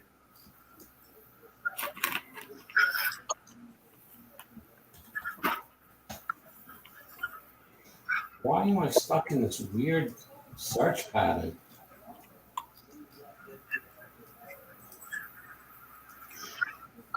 Okay, yeah, the name of the company is called, I'll put the link up. I did it last night. Let me go to their website, and then you just got to go. Man, this has got to be like 6 years old. Here's the link to their to the lube, but it jumps back to their main page. Mrs. Tin Man is here. Nothing better to do. White label lube. LS Stuff is the name of the company. What, John? LS Stuff. They sell all kinds of bullet stuff, molds, and Oh, I forgot to try that mold release lube on some brass just to see what happens. It's supposed to dry. It's probably all baby oil. They just call it different stuff and charge more money for it. Mm-hmm. Snake oil. Yeah. Well, I'm not going to put it on mold, so.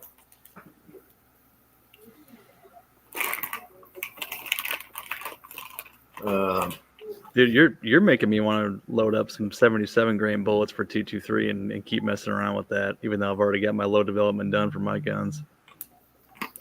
Yeah, I haven't tried the 77s yet, but hey, I was happy with those little 55s. That's cheap. Hell yeah, I would be too. All I wanted, basically, I bought the 55s just to shoot off-handed steel. Keep up in touch and practice. Turkeys. But now that they're shooting good, there's more to it than that now. Can use them for weasels. I'm gonna pop a squirrel. You stay tuned. Nah, if you're gonna hit a squirrel, you better use the 308. I was gonna do the 44, and we'll see what that looks like.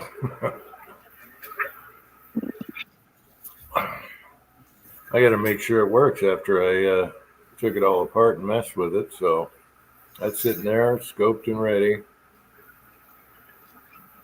Might put just a sight on it though. Yeah, you had some interesting stuff going on with your contender. Contender, I'm not. Is that what you're talking about? No. Oh. But the contender I got to get back to. I don't know what's going on. Wall it out your pick rail. I don't know. So you're talking about the mounts. Yeah, that's why the contender didn't shoot. You're like, this thing sucks now. No, it's good. It's good. It's good now. It's got rings on it now. So that was funny. Yeah, it looks like something that would happen to me. Well, it's kind of vicious if you got a little bipod on there. Mm-hmm. It's just something vicious about it. If you're holding it, you're taking the recoil, but those legs are just going, you know. And then all that recoil is going right into the pistol grip onto your table. Well, I just let it fly up, kind of like a cowboy gun where you let it roll in your hand. Mm-hmm.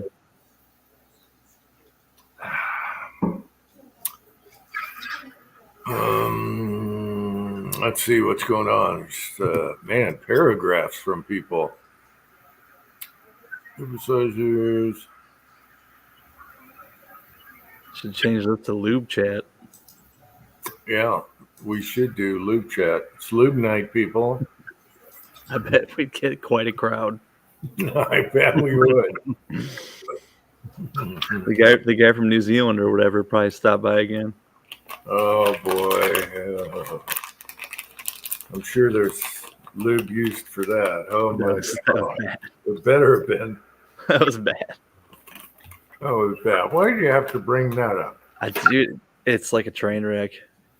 Oh. Can't look away. Can't forget it, man. Mm-hmm. Now there goes my heater. Man.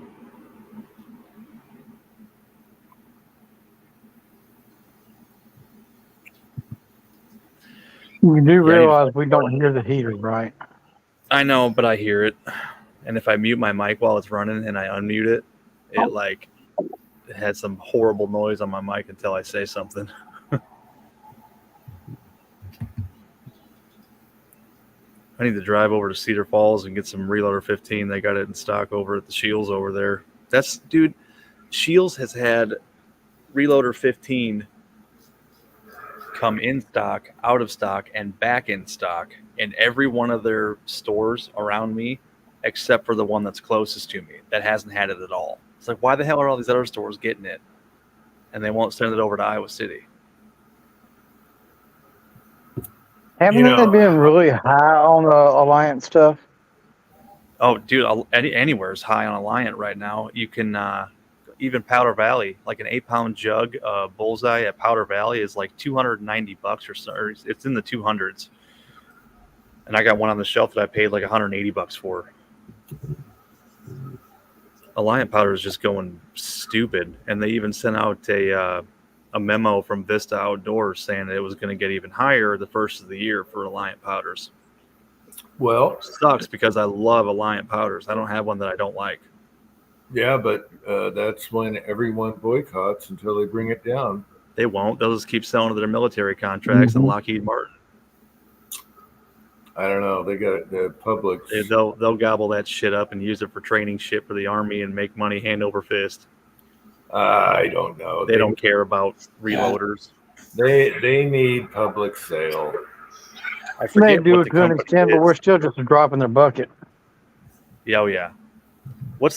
There's a company in Cape Cod that Alliant powder, like it's like their head company that does like the defense stuff for the military. I forget what the name of the company is, but I think they're down in like maybe not Cape Cod, maybe Cape Canaveral, somewhere down there. I forget the name of it. I'm sure the side chat knows. But yeah, even Reloader 15 at Shields is up to like $58 a pound right now. Good God. Then or you can get H335 for like $34 a pound. It's stupid. That's what I said. I would be using 335 or something like that. Dude, but Reloader 15 is really, really good powder though. For me, I've had awesome luck with it. That's what sucks. Yeah, but when you can buy 2 pounds of the other versus 1 pound of that, I know. I believe I'd be doing some new load testing. Yeah, I've got Varget and all that good stuff too, and 4064. So I don't need it, but I want it. Uh-oh. It's just like Shooter's World. Shooter's World's prices went sky high. Mm-hmm. Did they? Especially precision rifle is the same as Precision, Varget, which is like Varget. Mm-hmm.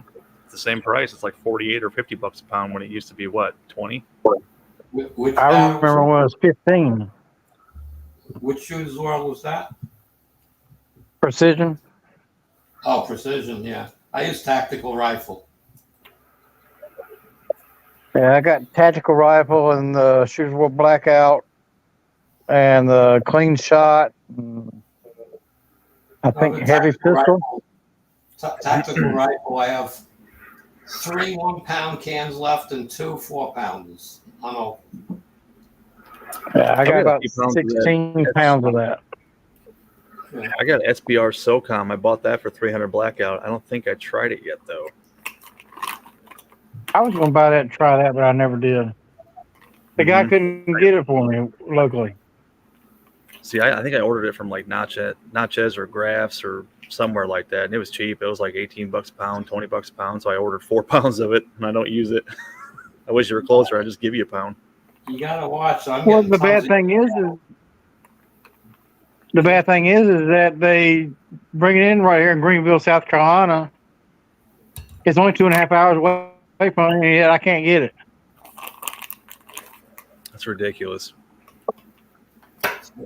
I get a lot of stuff from Powder Valley is constantly running 20% off powders. Mm-hmm. Notches is constantly doing stuff. They're either selling free shipping. Free hazmat is starting to come back once in a while. Yeah. And stuff. So it's not too bad. I'm still pissed at Midway. Midway up their free shipping price to what, $99 now? It used to be $49. They went $49. They went to $79. Now they're $99. Bastards! It's not Larry Potterfield anymore. That's the problem. Well, the price of shipping has gone up. Yeah. A lot of it's the shipping costs. I mean, look at what a priority costs. Mm-hmm. I bought a bunch of that powder from American Reloading. Yeah. I bought about 32 pounds of that. It's supposed to be the same as Ramshot Tac. Nice. Did you ever talk to Booze and Bullets? I think he'd be the guy to talk to you about that. I think he uses a lot of their powders. I haven't yet. I ain't even messed with it yet. I ain't reloaded nothing in probably a couple of years, but I figured with the price of the powder going up like it's been going up, that I need to go ahead and stock up now before it gets too outrageous. Yeah. And that was the cheapest stuff around. I gotta get some 335, that's for sure. Next time I go off the mountain. Yeah, you'll have no problem finding most hydrogen powders anymore. Except for like H1000 and Rotumbo, which, I mean, only the weirdos use that stuff for their 50 millimeter magnums, You guys need to check out if you have an pirate ship. Yep. Okay, a lot of people, there's you're shipping USPS through this company, small flat rates, $8.10 instead of $10.50. Yep. I started using them like about a year ago. Just to make sure people are aware of it. Reloader 15 is $46 a pound here. Nice. If you can get your hands on it, man, that's awesome. I haven't seen it on the shelf in 3 years. So Powder Valley does free hazmat sometimes. Once in a while, yeah, I'll get an email from them, but you got to spend like $100 or $200 to get it. Yeah, you got to, but that goes quick. Yeah, when powder's $60 a pound, hell yeah. But they run $20. They run sales $20 off. Mm-hmm. Yeah. You know, above a $20 off your $99 order or something, whatever the number is. They're running specials like that. I'm seeing a lot of emails from the companies doing that. All right, I'll put them on my reading list. But you got to, I can tell people, if you just go on and search their websites and don't have a log on, you don't get the emails. Mm-hmm. So just log in and create an account and check off, send me the newsletter, and you'll get the emails, and you'll say, oh shit, that's a good deal. Let me go do it. Dude, when this COVID crap first happened, I was trying to find a couple pounds of H335, and that was when you couldn't find any powder anywhere. I got an email from, I think it was Academy Outdoors, and they said free shipping on everything. So I was like, all right. So I went, they had H335, and they shipped it to me for free. So I paid like $70 shipped for 2 pounds of powder at the beginning of COVID. I wish Academy still would ship powder like that. Yeah. But that's been 3 years ago now. So, but yeah, Jim, I'm sure I'd be surprised if your pawn shop or wherever you get your powder locally didn't have H335. Yeah. It's a pretty easy one to find nowadays. Mm-hmm. Yeah. So the thing is, the place that I would get it from is almost 2 hours. Ouch. Round trip or one way? One way, and I could go up north, and there's a lot of stores up there like Shields I've never been to. I've never been to Warehouse, whatever you call it, Warehouse. And you got Gunnies up there. Yeah. They got Gunnies, they got Cabela's, a few other stores, but I'm not just purposely going to drive just for that. It's like, hey, if somebody's either direction, pick me up this. Yeah. Yeah, that's why I haven't got any Reloader 15 yet, because all the Shields are that are 2.5 hours away are getting it, but the one that's only an hour and 15 minutes away isn't getting any in. I do have a sister that lives in Cedar Falls, and she was just home for Christmas, but I didn't feel like bugging her. It's just gonna sit on my shelf for 4 months until it gets nice out again. Anyways, I'm a fair weather shooter. Yeah, we found a ATV shop that you walk in and it's all ATV. In the very back's a gun shop, suppressors, everything reloading, all that stuff. And they had great deals, and now everyone knows about them. But at the time, they had everything, primers, bullets, powder. And then the word got out. And now more and more people found out about it. And it's not like in a big town area either. I thought it was great because, hey, it's just an ATV shop, and it's like this special place in the back. It was awesome. I loved it. Yeah. But the jig is up now. Yep. We got I won't say a new gun store, but a gun store that relocated close to me that I always wanted to go to, but it was not worth me going to. That's where I bought my Rossi from. And he's also the same guy that took care of sending my Ruger back. It was a small store. It was maybe 1,000 square feet, but they had the store packed with stuff. They didn't really do much with reloading, but they did have some powders, and their prices were reasonable at the time. And this is going back to COVID time. And now I think the store next to them went out of business, so they took over that spot. So now they got 2,000 square feet. Nice. And they really expanded, made the store look nicer, and they got even more rifles and pistols in stock, but not so much reloading. He says, believe me, I'm trying to buy primers and stuff. I'm on the list, but they're not sending me nothing. Yep. That's how my local guy is. He's like, dude, I can get powder or primers right now, but nobody's going to buy them for what I have to buy them for. He said he has to pay like $120 a brick through his guy. I'm like, get a new guy. Yeah, fine. You got there's other distributors, you know. Yeah. This guy Well, said, maybe it's not around here. He says it's not the price. He says he's put orders in. He's still not getting it. Yeah. He says I won't buy tons and tons of it if I think the price is high. I'll buy some so somebody can at least get something. You know, he says I don't make a lot of money on my little accessories. Okay, he says I tend to do a lot. He does a ton of transfers for people. Ammo, he does the same thing. It tells people go to Target Sports. I don't care. Have him send it to me. Charges him 40. He has two different price tiers depending on how much you're buying, and he's not off the wall. It's like $25 for under 500 pounds. I think anything over 500, it's $40 or $50. So it's not too bad, you know, if you buy ammo in bulk and you're saving the money anyway. You know, but even Target Sports sells primers. They're a little on the high side, but they seem to always have them. But nobody's got large rifles. So. I just did see large rifle. I think Powder Valley had them, but they were Ruags. They were Ruags, that's right. That's the Swiss ones. That's actually decent. I think Norma uses the Ruag primers.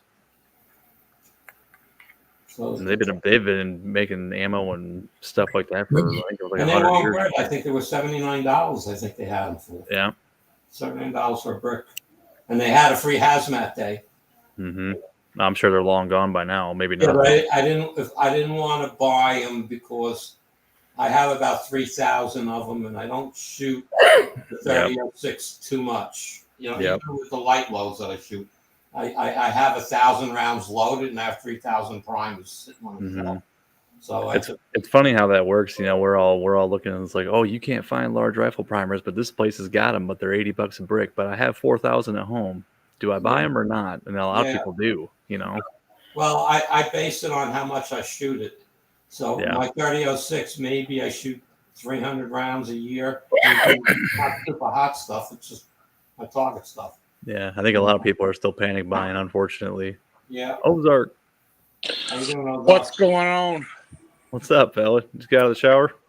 Yeah, I got the dragon asses, buddy. We're doing a baby remodel project.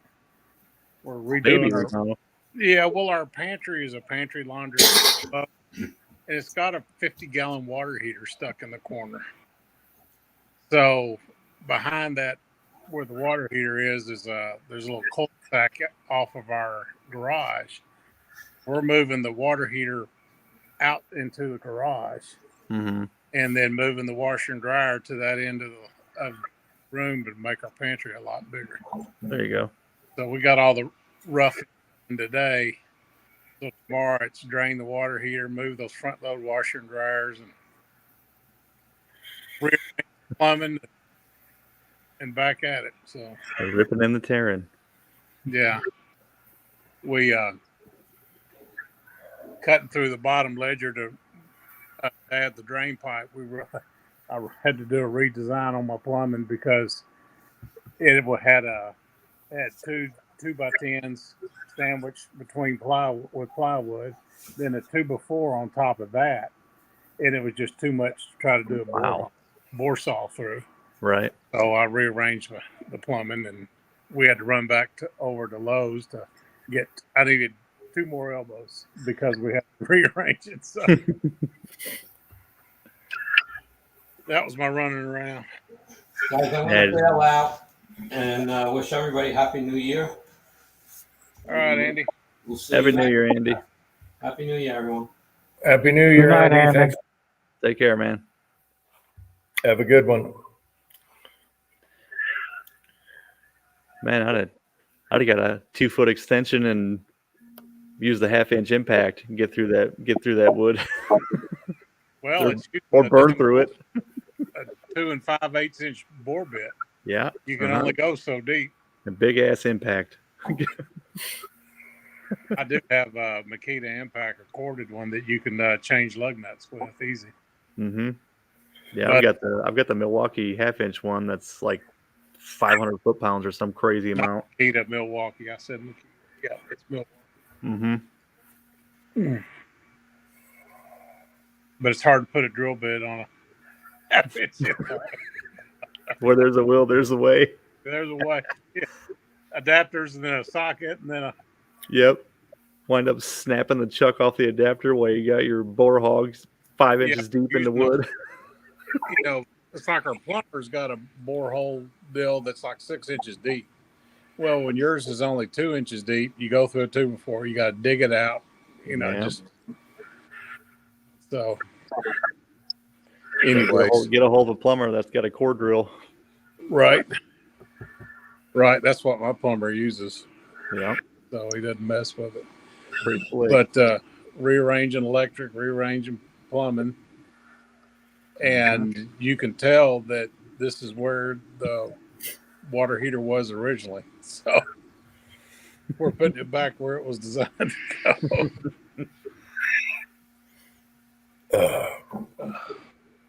My son got a framing nailer, Milwaukee cordless framing nail. That thing is sweet. Mm-hmm.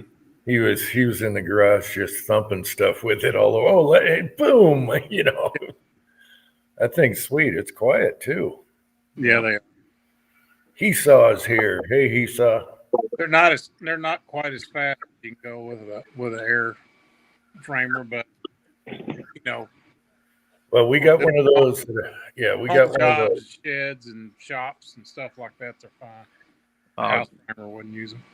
They blow the doors off of the DeWalt's because the DeWalt has that rubber band that has to wind up and then it sets the nail. The Milwaukee's are right now. Right. Yeah, they use a gas inside, Mm-hmm. and it's just always there. So, and if Yep. it comes out, they just replace it. So, Oh, they're butane. whatever's in there, my Yeah. son was describing it to me. And then my eyes rolled back when he was telling me everything about it. So I Got a little spark plug in there and a piston. It's not direct impingement.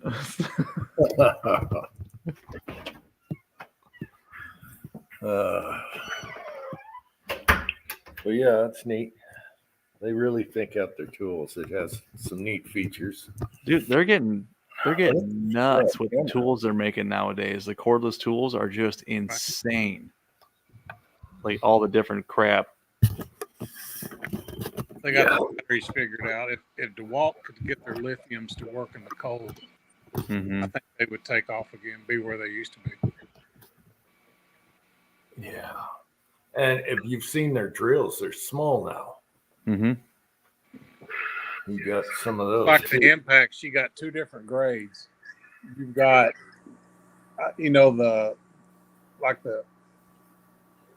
one has a plastic cowling on the front, and the other one has a cast metal housing on the front. It's just tougher.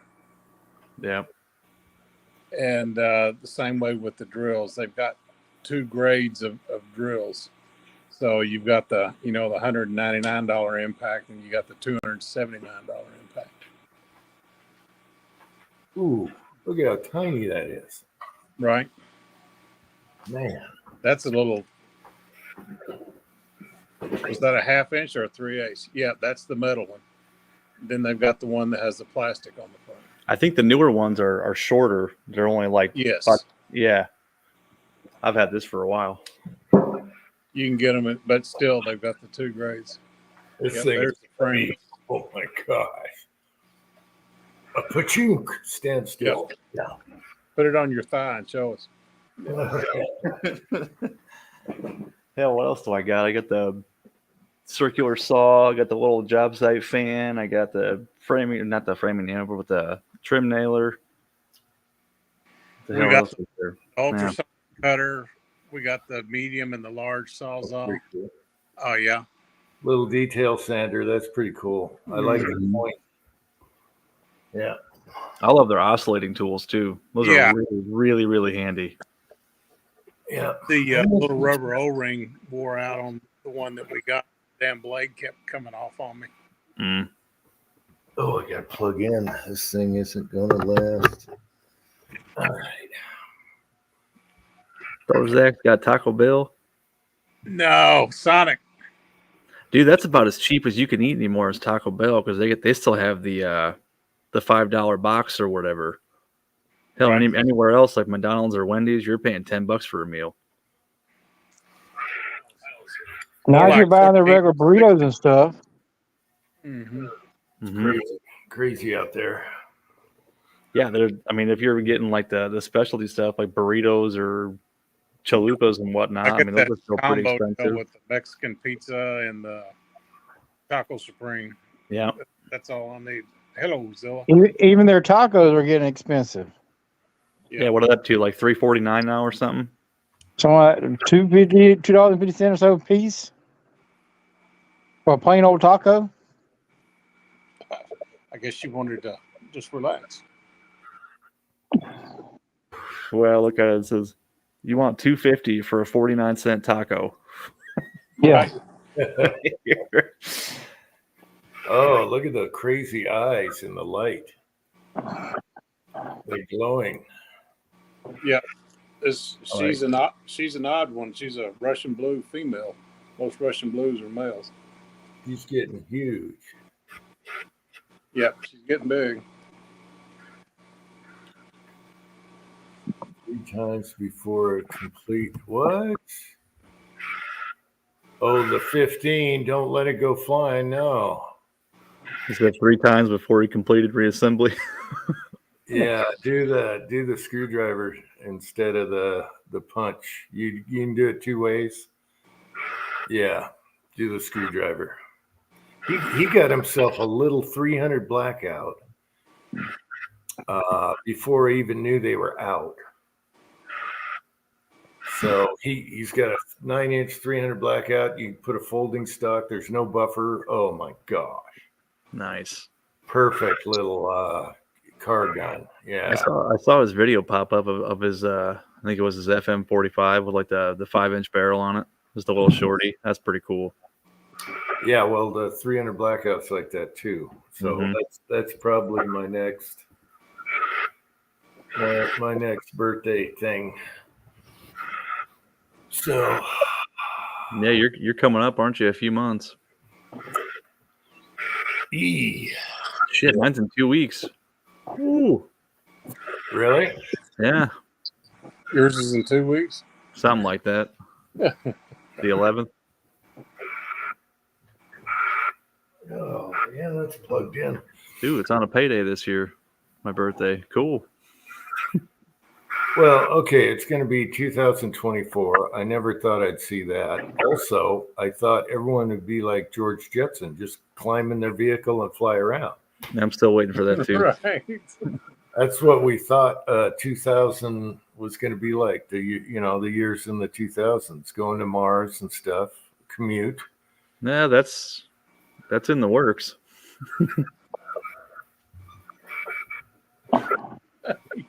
You a mess.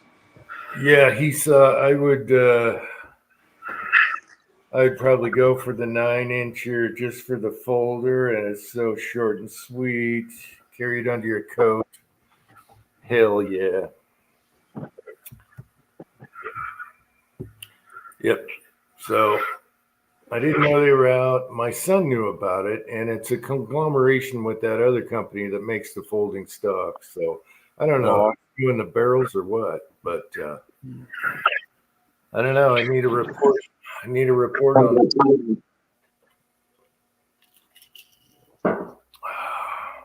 Man, I haven't shot my blackout since the whole pistol brace thing took off. Yeah, but you can have your brace right now. Right. I just haven't shot it. We went and dug all ours out of the lake, and yeah, protected. Actually, I think that one of the last times I shot it was when I was after Willie passed away a couple of years ago. Now, I took his bullets out to shoot him, and I was punching holes in primers with H110. Really? Yeah, don't wing a load with H110 out of your ass. Yeah. Yeah. It'll be fine. Or little gun. Mm-hmm. Ooh, little gun. I don't know. Once I'm done with the can of little gun, that's it. I'm done. I don't like it. My 458 SOCOM likes little gun. Yeah, it just burns hot. It eats the barrel. I don't know. It kicks. It has a kick to it. It burns fast. Yeah, there's other powders out there that I like better. So that's going to be the last jar in the house. Yeah, I do prefer H110 though. It burns better. I keep going back to CFE Black. Sorry, Tread. Yeah. 1680 is good for subs. Mm-hmm. I haven't tried that one either.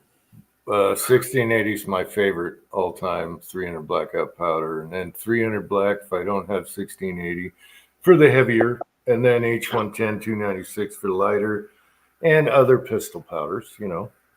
Dude, I was using CFE Black for the 140 grain or 150 grain, whatever one that cast mold that I have. Mm-hmm. Loves it. Yeah. Mm-hmm.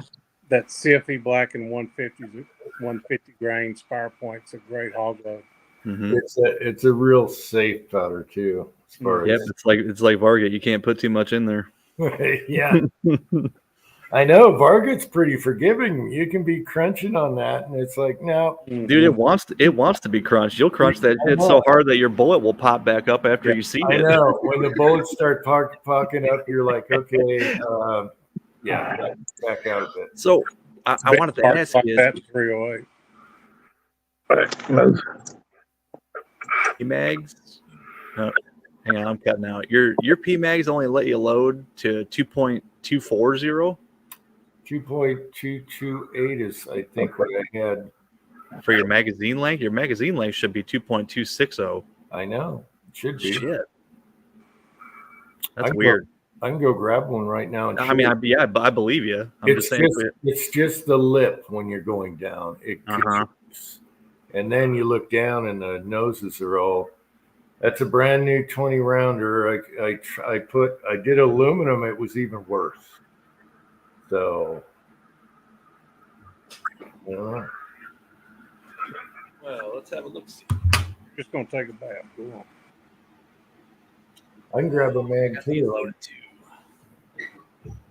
Hang on, I got an ammo can with the load data written on it right here.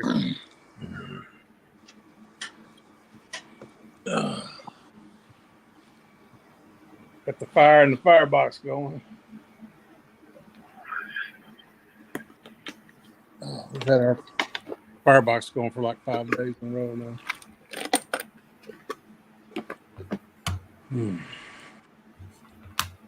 So these are 2.240,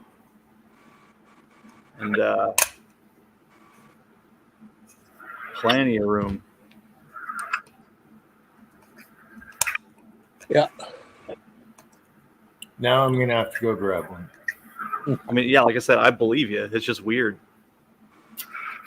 Is it hitting the top when you're putting it in? I don't think so.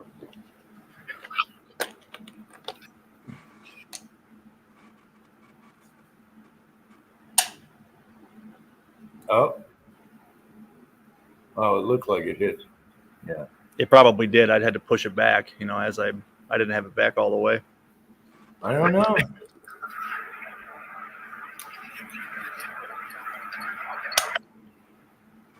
I mean, when I shove these in, though, as soon as it clicks down, I pull my finger back and make sure the round's all the way back. Yeah. Oh, I made sure they were because I was seating the bullet. That's weird, man. Yeah. Gen 3s that I shoot, the Magpul Gen 3s, I don't have any issue.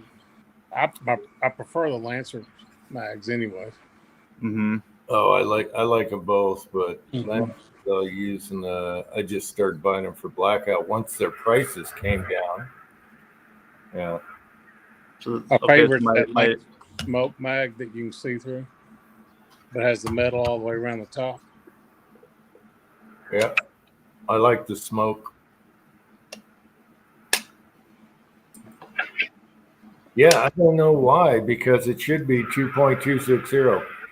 However, it likes shooting those that length. So, I mean, yeah, If it works, it works. I just thought I had to rewind that video 2 or 3 times to make sure I heard you right. I'm like, shit. So here's a Gen You never 2. loaded 556 223, Jim? No, not until the other day. Oh, okay. I did a video on it, and I got lucky the first time.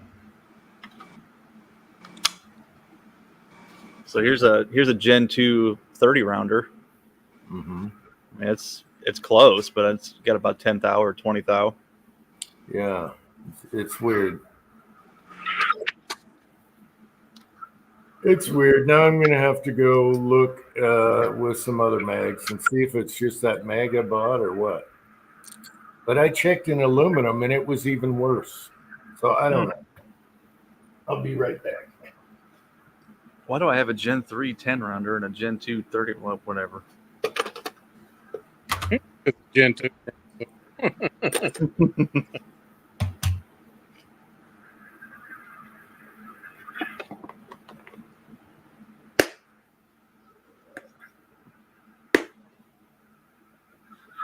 I'm almost out of 45, which is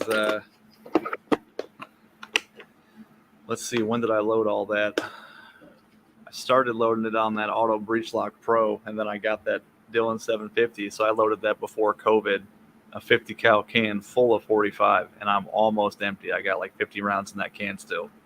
So it's been 3.5, 4 years. It took me to shoot a 50 cal can.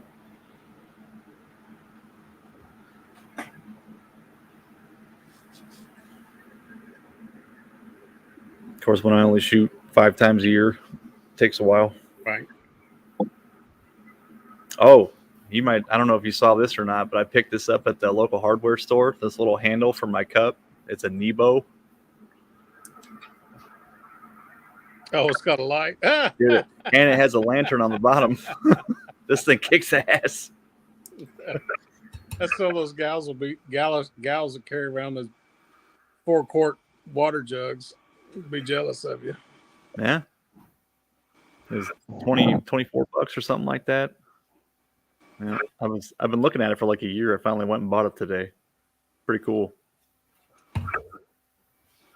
We've got those headband lights that have the bar that goes all the way across. Mm-hmm. Those are great.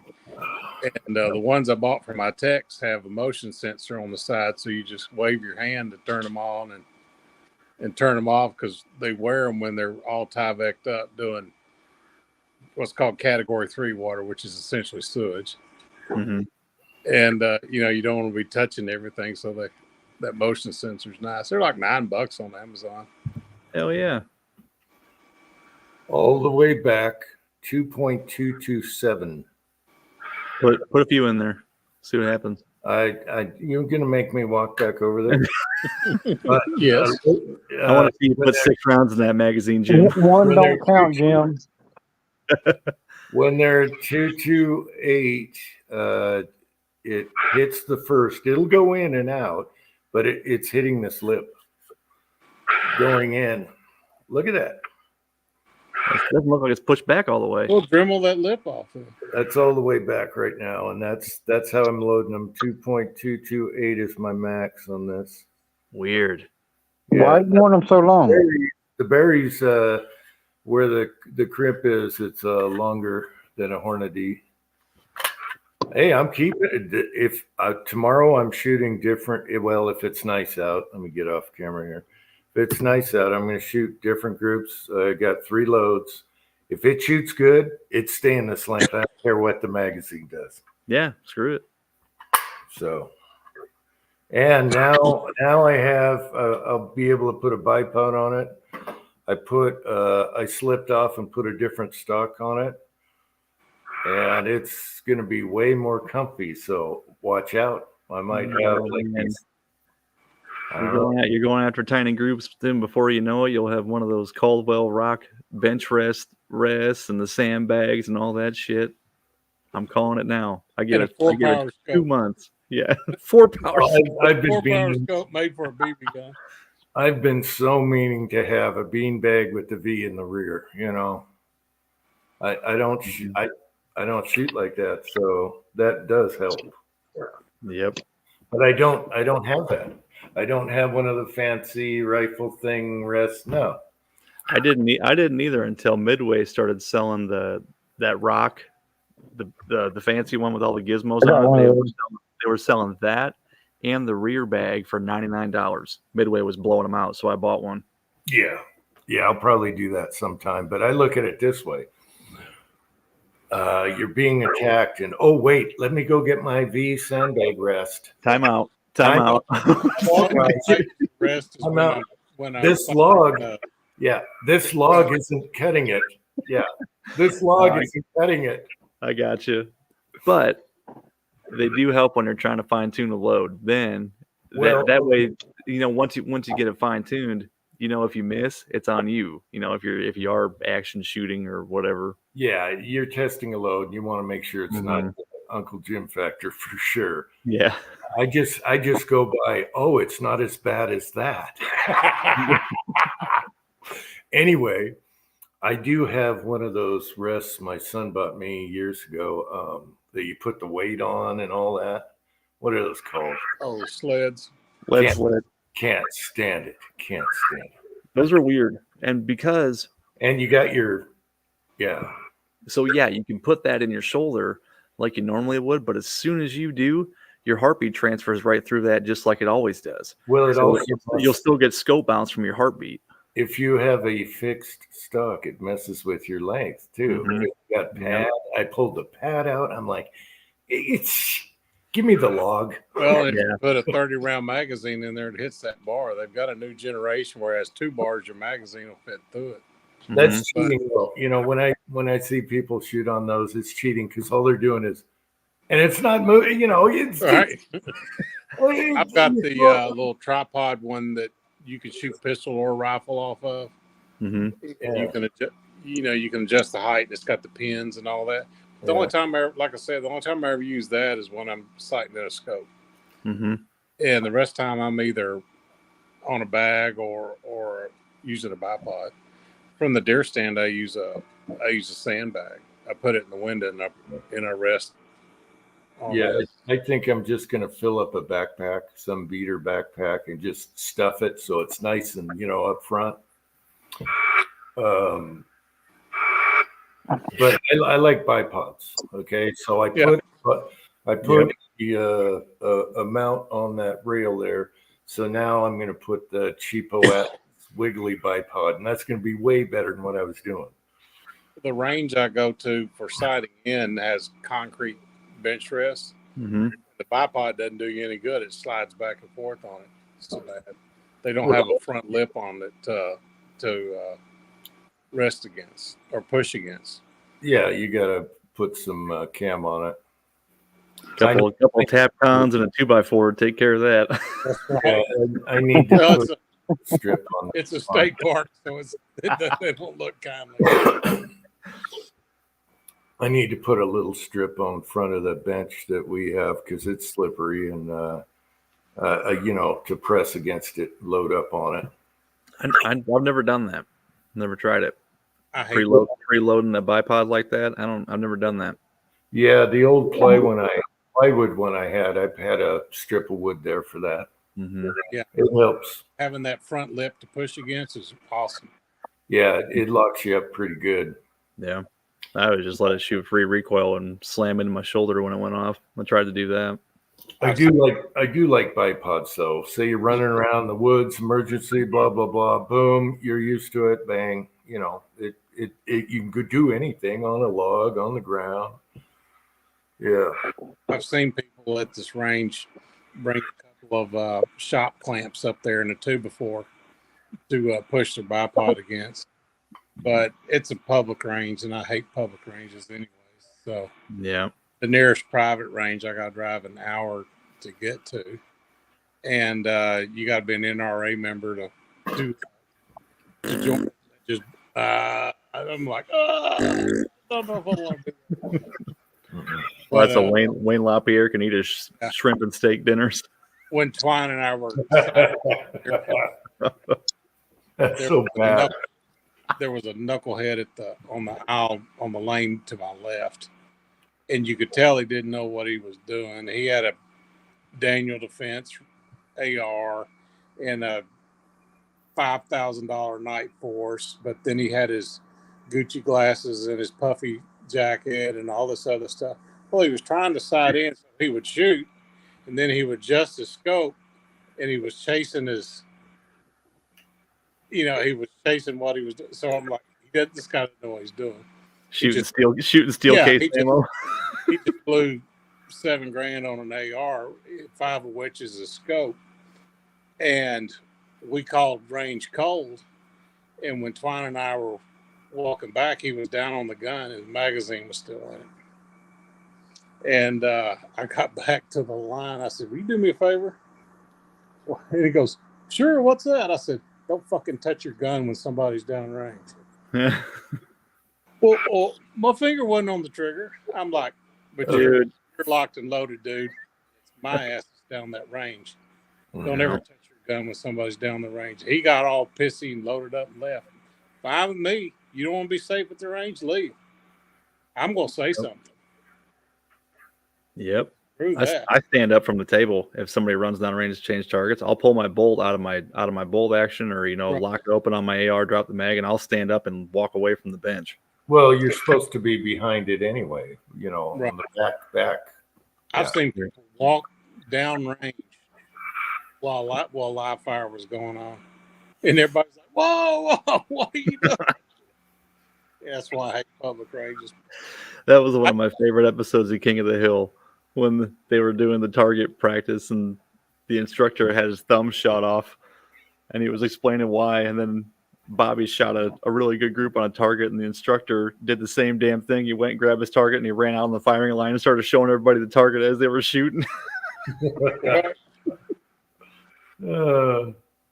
you're not even supposed to load mags while it's cold range. Yeah. Right. Yeah, you don't touch nothing. You're supposed to be behind your benches, standing up, looking. Yeah. Yeah, I usually just stand up. So, I mean, a lot of the guys that go to my range are in their, late 60s, early 70s. Yeah, I don't care if they sit. They usually pull their bolt out and fiddle around on their phones or whatnot. I'm cool with that. They're down in Central Arkansas where I grew up. The Game and Fish Commission has a wonderful range, 200-yard rifle range, 50-yard pistol range, like 6 sets of trap and skeet throwers and all that. But the range master there, we called him the little Nazi. He was about 4'10", and if somebody did the slightest infraction, get off my range. He's on his bullhorn. Get off my range. Load up your stuff and go home. And just, they had a rule there that you couldn't even have your magazines loaded when you arrived on site. So somebody would show up and they'd start pulling out ARs or a bunch of pistols and stuff. Let me see your magazines. Y'all can't even be here today. It's just, God. yeah. We called him the little Nazi. Yeah, I'd rather sit out here in the cold and load my bags instead of in the comfort of my house. You know what I mean? He was leaning if you had him in like an ammo can, and the ammo can was locked up. But if you had him in a gun case already loaded, nope, you're going home.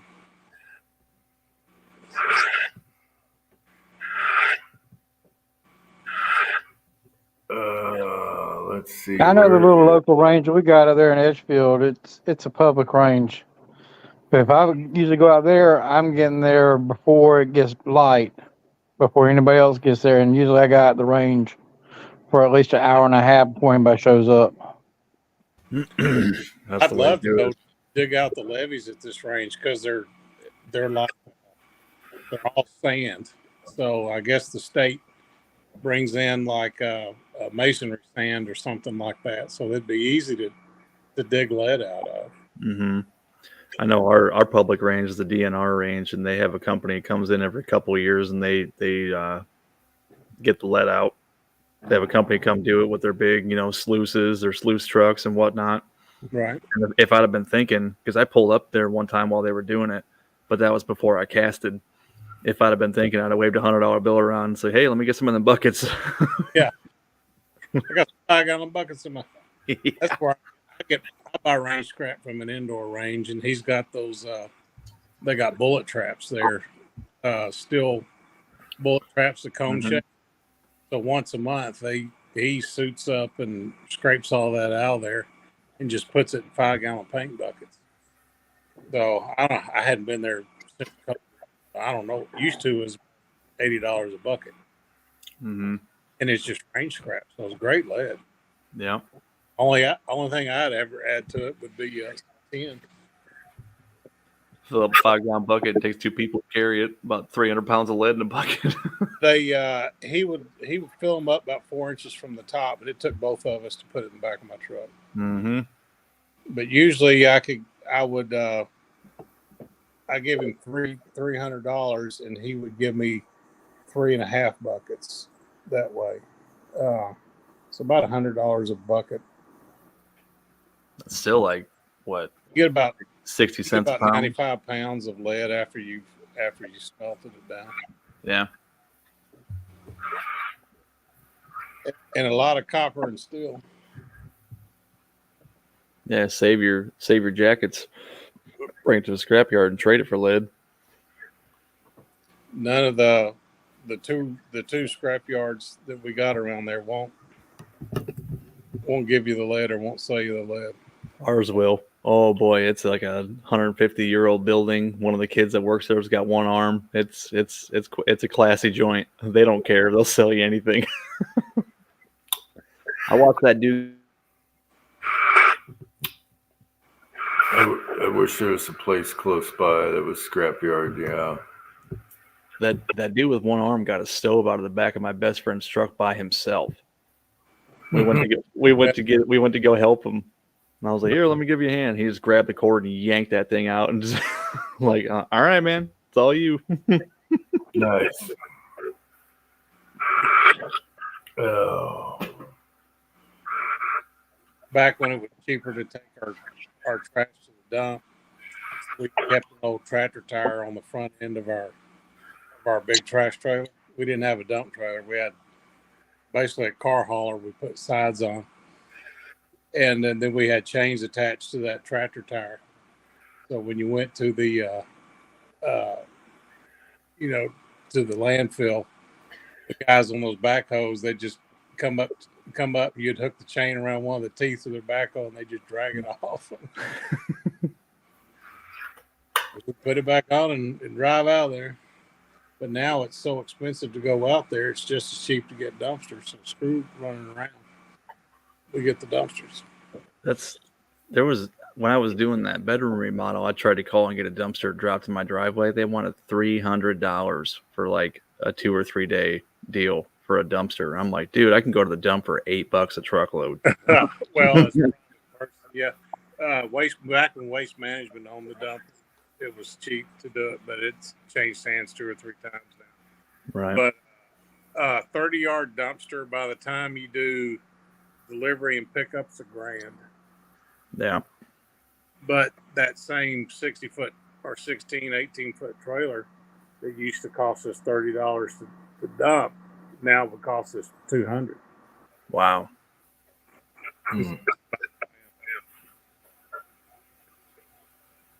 So roof and shingles, I think they charge the guys with the dump trailer. My roofer said they charge them $250 to dump his roof and shingles. That's for recycling. Yeah, they charge so much, and if it's over a ton, they charge you per. I can't remember how much it is per ton. Correct. We get 7 tons of 30-yard and then like $150 a ton over that. So if we got a bunch of sheetrock or carpet or something, we're throw a tarp over that thing. You don't want to pay for water. Jerry did post a videos in the Philippines. Nice. 2 hours ago. Why didn't it pop up? Huh? And Uncle John is here. He can't reply for some reason or show up. It doesn't. YouTube's messing with. I don't know. Uncle John is there. Some time out. Uncle John is here. Okay, Uncle John. Huh? What? So does somebody put him a timeout or mute him or something a long time ago? I tried looking at everything, and I cannot find anything banning him. As far as YouTube goes, like if you go to your studio, you used to be able to look up everybody that is they have screwed up or something. Can't find that now. Everything's changed. I don't know. Oh, let me go look at mine and see. Maybe it was me. Vanessa had the same problem. She couldn't reply on the chats. So, yeah, check it out. See if you can find something. I'd like to get John back. I'm just on StreamYard tonight, so if somebody's put something in the side chat and I haven't responded or replied, I apologize. I don't. Just on StreamYard on YouTube. How do I get to my setting? Oh, there's the student. No, I don't want to create anything.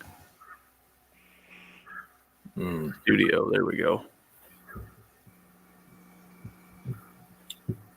You should have a something to do with members or whatever. Then you have a good list and a bad list or something like that. Community. Oh, I've got moderators.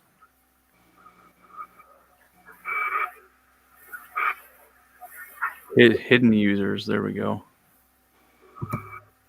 No, he's not on mine.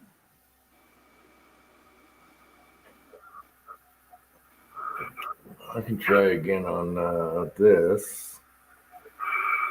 Oh, my butt's struggling. I know. Let's do a short chat tonight. You should see me crawl between two 16-inch center joists on my belly. That's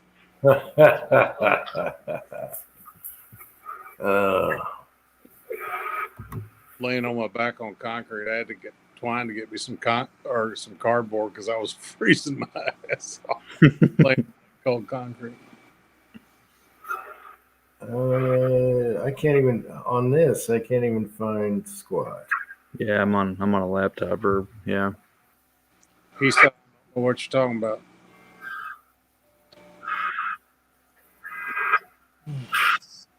Operation. Who had an operation? Julio, as far as I know, but he's doing good. Mm-hmm. He had some complications. I got it taken care of, and he's doing better.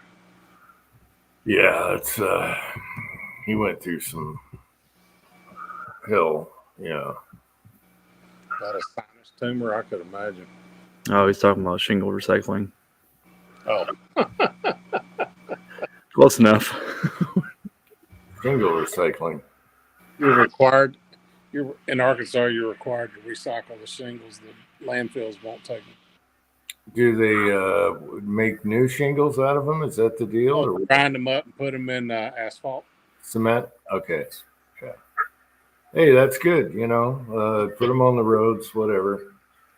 Same with tires. You know, figure out something to do with all the tires. Throw them in the ocean with the tires. Just torch them off. Let them burn for. Oh, that's so bad.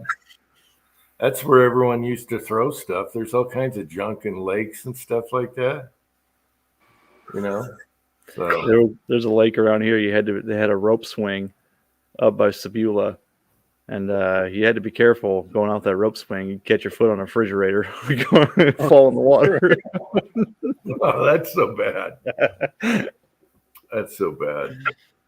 When I was in college, I took scuba diving, and I got my advanced diving course on Lake Washita, which is an earthen dam.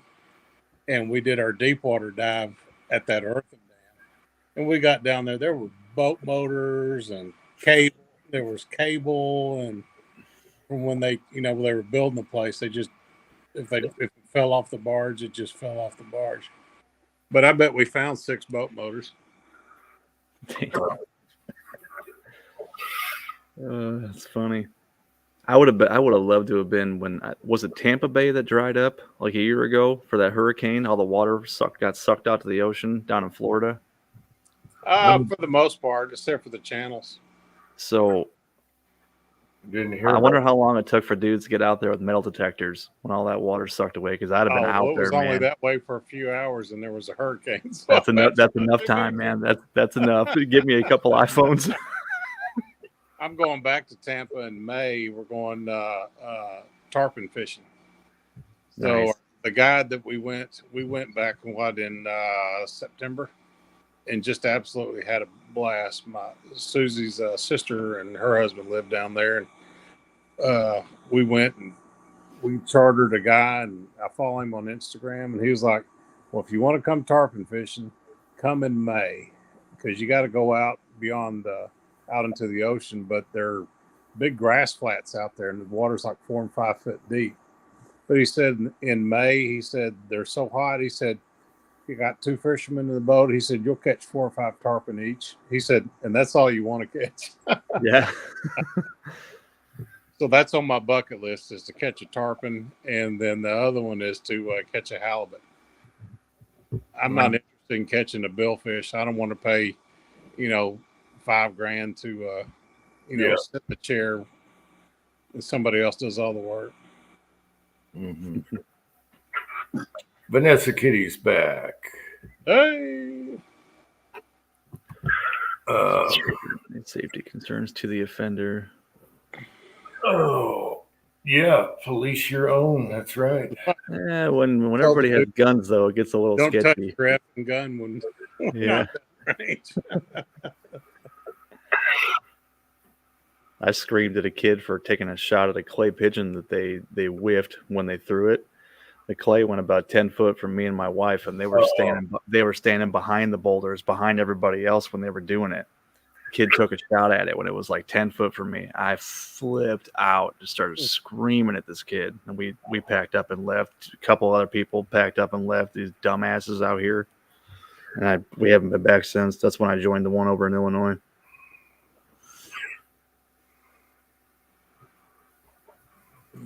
Yeah, we used to go shoot clay pigeons there all the time, my wife and I. About every weekend. We used to grow up. That was a Thanksgiving tradition. Uncle reloaded 12 gauge. He was a big quail hunter, and he would cut the face off of milk jugs, and he'd just throw all his reloads in those milk jugs and bring them out, and we'd buy 4 or 5 boxes of clay pigeons, and that was after Thanksgiving dinner. We'd go out and shoot for 3 or 4 hours. We'd shoot, crap away from us, and then we would put them off to the side and throw skeet and doubles, and pull out the double barrels and get our butts kicked. It's fun, man. It's a lot of fun. Yeah. I'll bet we would shoot 500 rounds, between everybody. Mm-hmm. If you got a dog that's gun shy, just have them sit out there and play with everybody. And after 500 rounds, they're like, it's no big deal. I'm looking at suppressor up right now. He's I'll have to check that out. I'll leave it on here. Little bird. It looks long.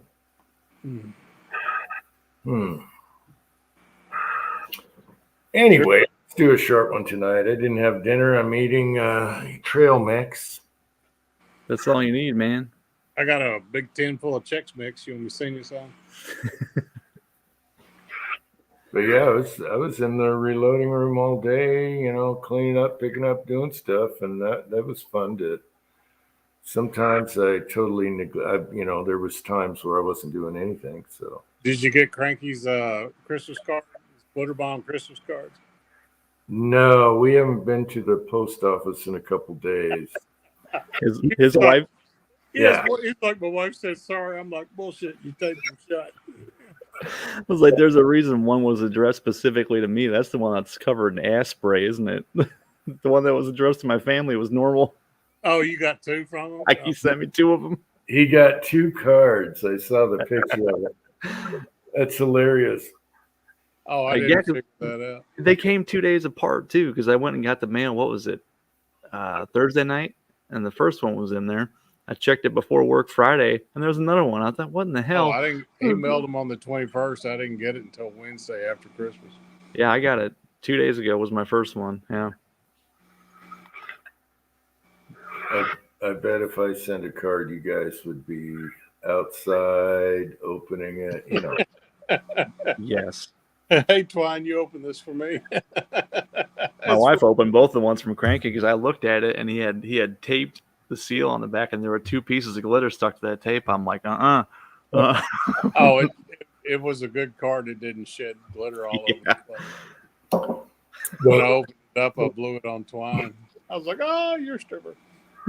That one year when I glitter bombed everyone with Christmas cards, even the mailmen were pissed. Yeah. Oh, the mail lady that came in my office because the corner of it had been torn. There's glitter all over my truck. Oh, they were pissed. The last batch, I dumped in the outside mail. You know, receiving. What do you call it? You open the thing, throw your mail in. Right. The old mailbox. Mm-hmm. That thing had to be tatered with it, but every mailman that handled those, because I didn't tape the corners, they got to be pissed. That's not glitter. That's Christmas cheer, you Grinch. The animal. So I spread the love all the way to people's homes. And Willie's wife was pissed. She opened it in the kitchen. Oh my God, she was pissed. You can't get rid of it. That kind of glitter is so staticky and you cannot. The best one was Kenny opening it up on that reloading bench right after he put the lacquer on it. The lacquer was still tacky, or the shellac or whatever he did. He couldn't get it out. Oh, it was the epoxy. It was epoxy. That's what it was. I didn't know about that. Oof. That's bad. That's Christmas cheer. It's okay. That would look kind of cool in 60s if you glittered and epoxy your loading bench. Yeah, man. That glitter we talked your son into scattering all over your table after we left with Twine's parents. That was the finest glitter that we could find on the. Man, I grew up.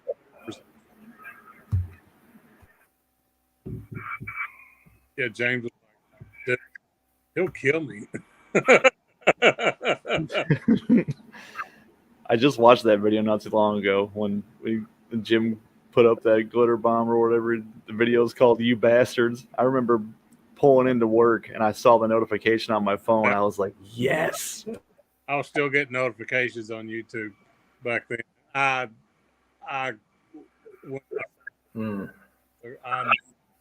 I just laughed at my office manager. What is wrong with you? That wasn't funny. It was in the dies on the press. It was in the dies. Yes. So cases you had on the to be like, and you had like a tray full of cases of just 5-shot deal. He's like, it's in my brass, it's in my press, it's in my dies. Just so they're going off, and then he panned the camera down to the floor. The floor is just red. And a vacuum doesn't get it all. It doesn't. I still have some. Oh boy. The shop vac's the way to go there. I'm just glad it didn't get in your eyes.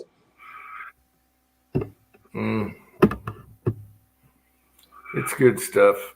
It lasts a long time in the yard too. It takes a while to degrade because I've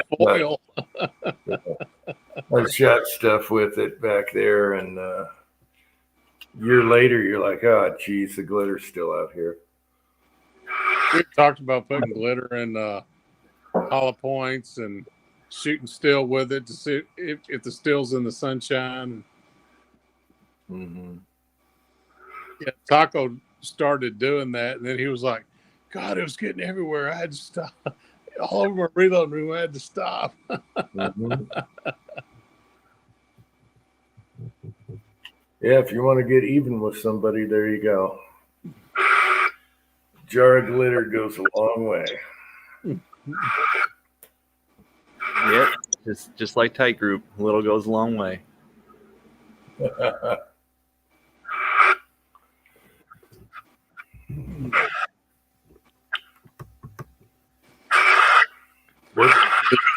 She's in front of the fire, just laid out. Just they'll sprawl out in front of this fire, just like, oh yeah, it's like chicks bathing or sunbathing on the beach.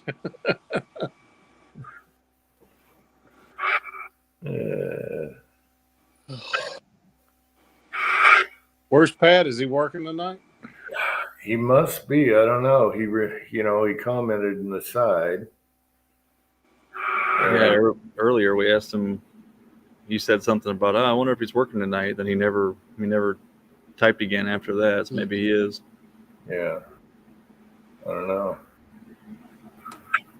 You gonna do another chat tomorrow night? A New Year's Eve chat? I could. I don't know. That's when everybody will be drinking. Yeah. Not me. Not me. Don't worry, man. You won't be alone. Not me either. You know, the one day that was tough was Christmas afternoon. I'm sitting around and I'm like, I'd like to get ripped. I'd like to get annihilated. Yeah. It's like, oh, you don't want to do that, do you? I'm like, yeah. But I didn't.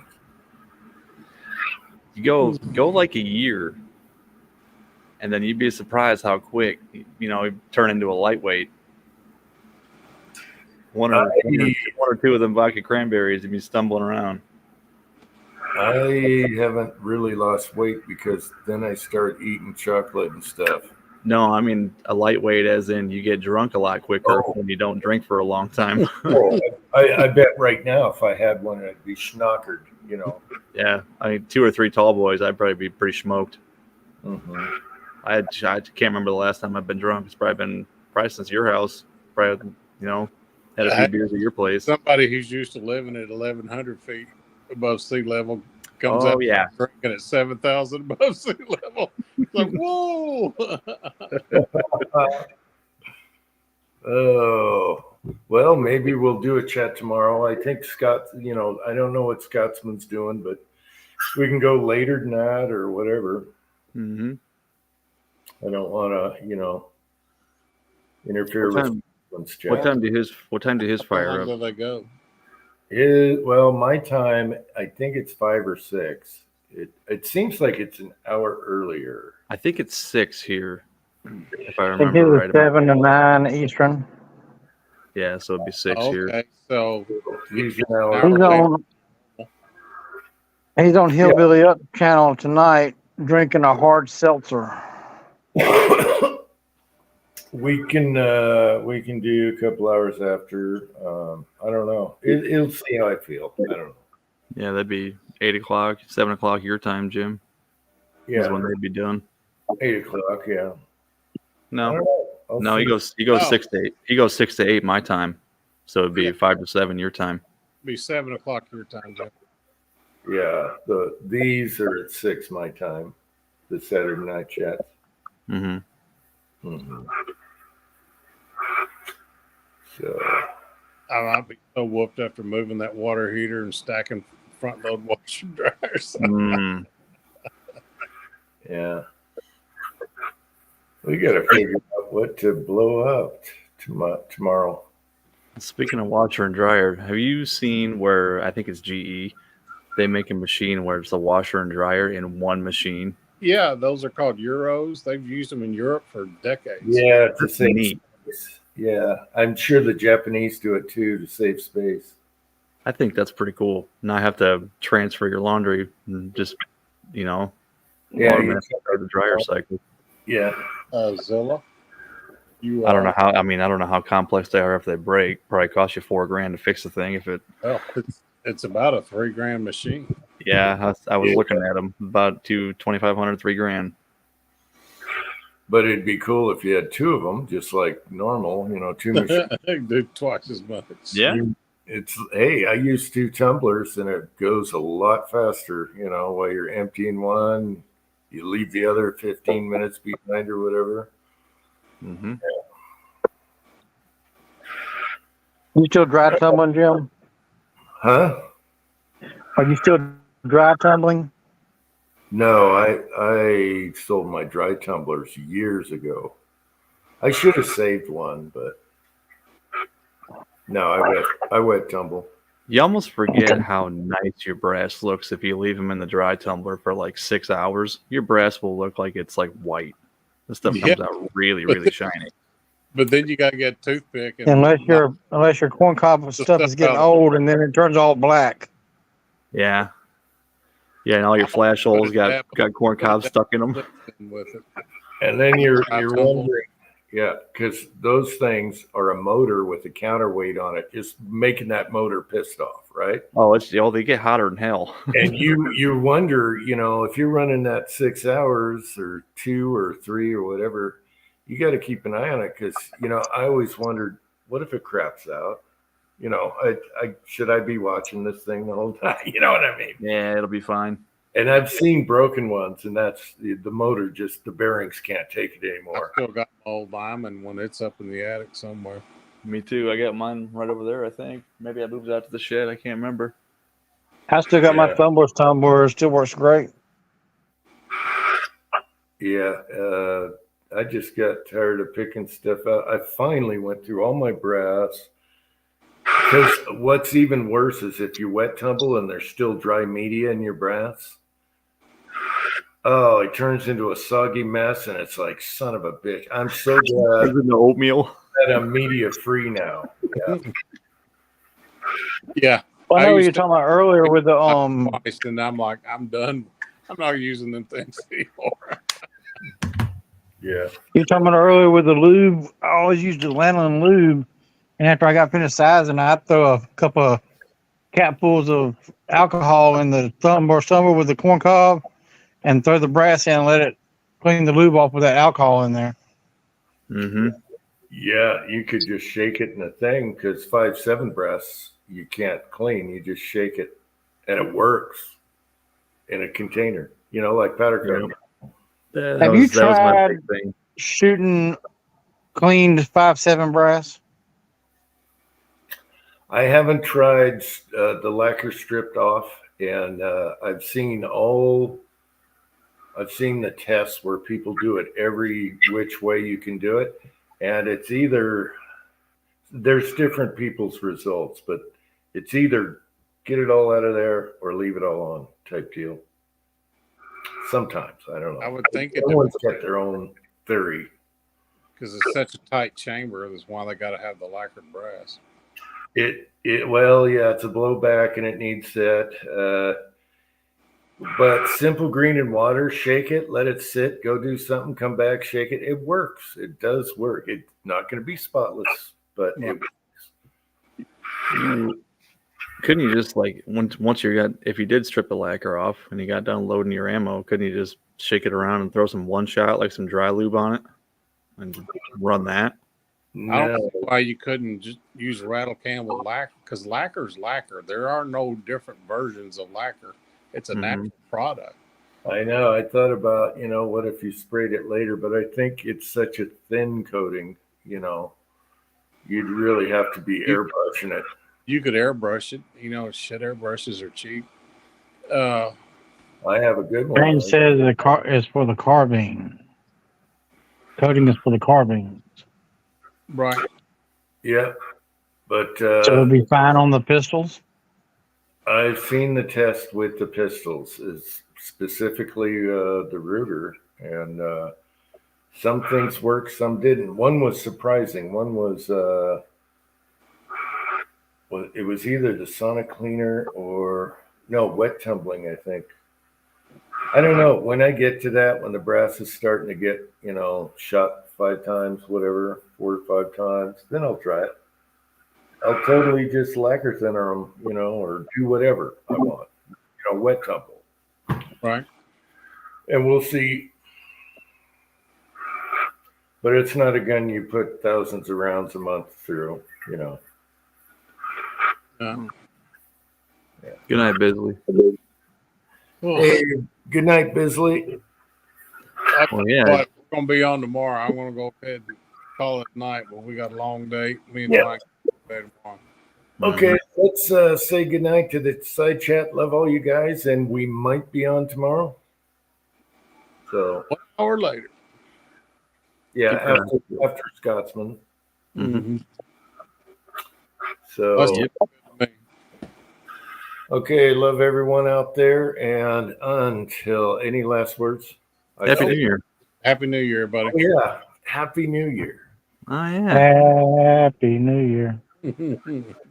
Until next time.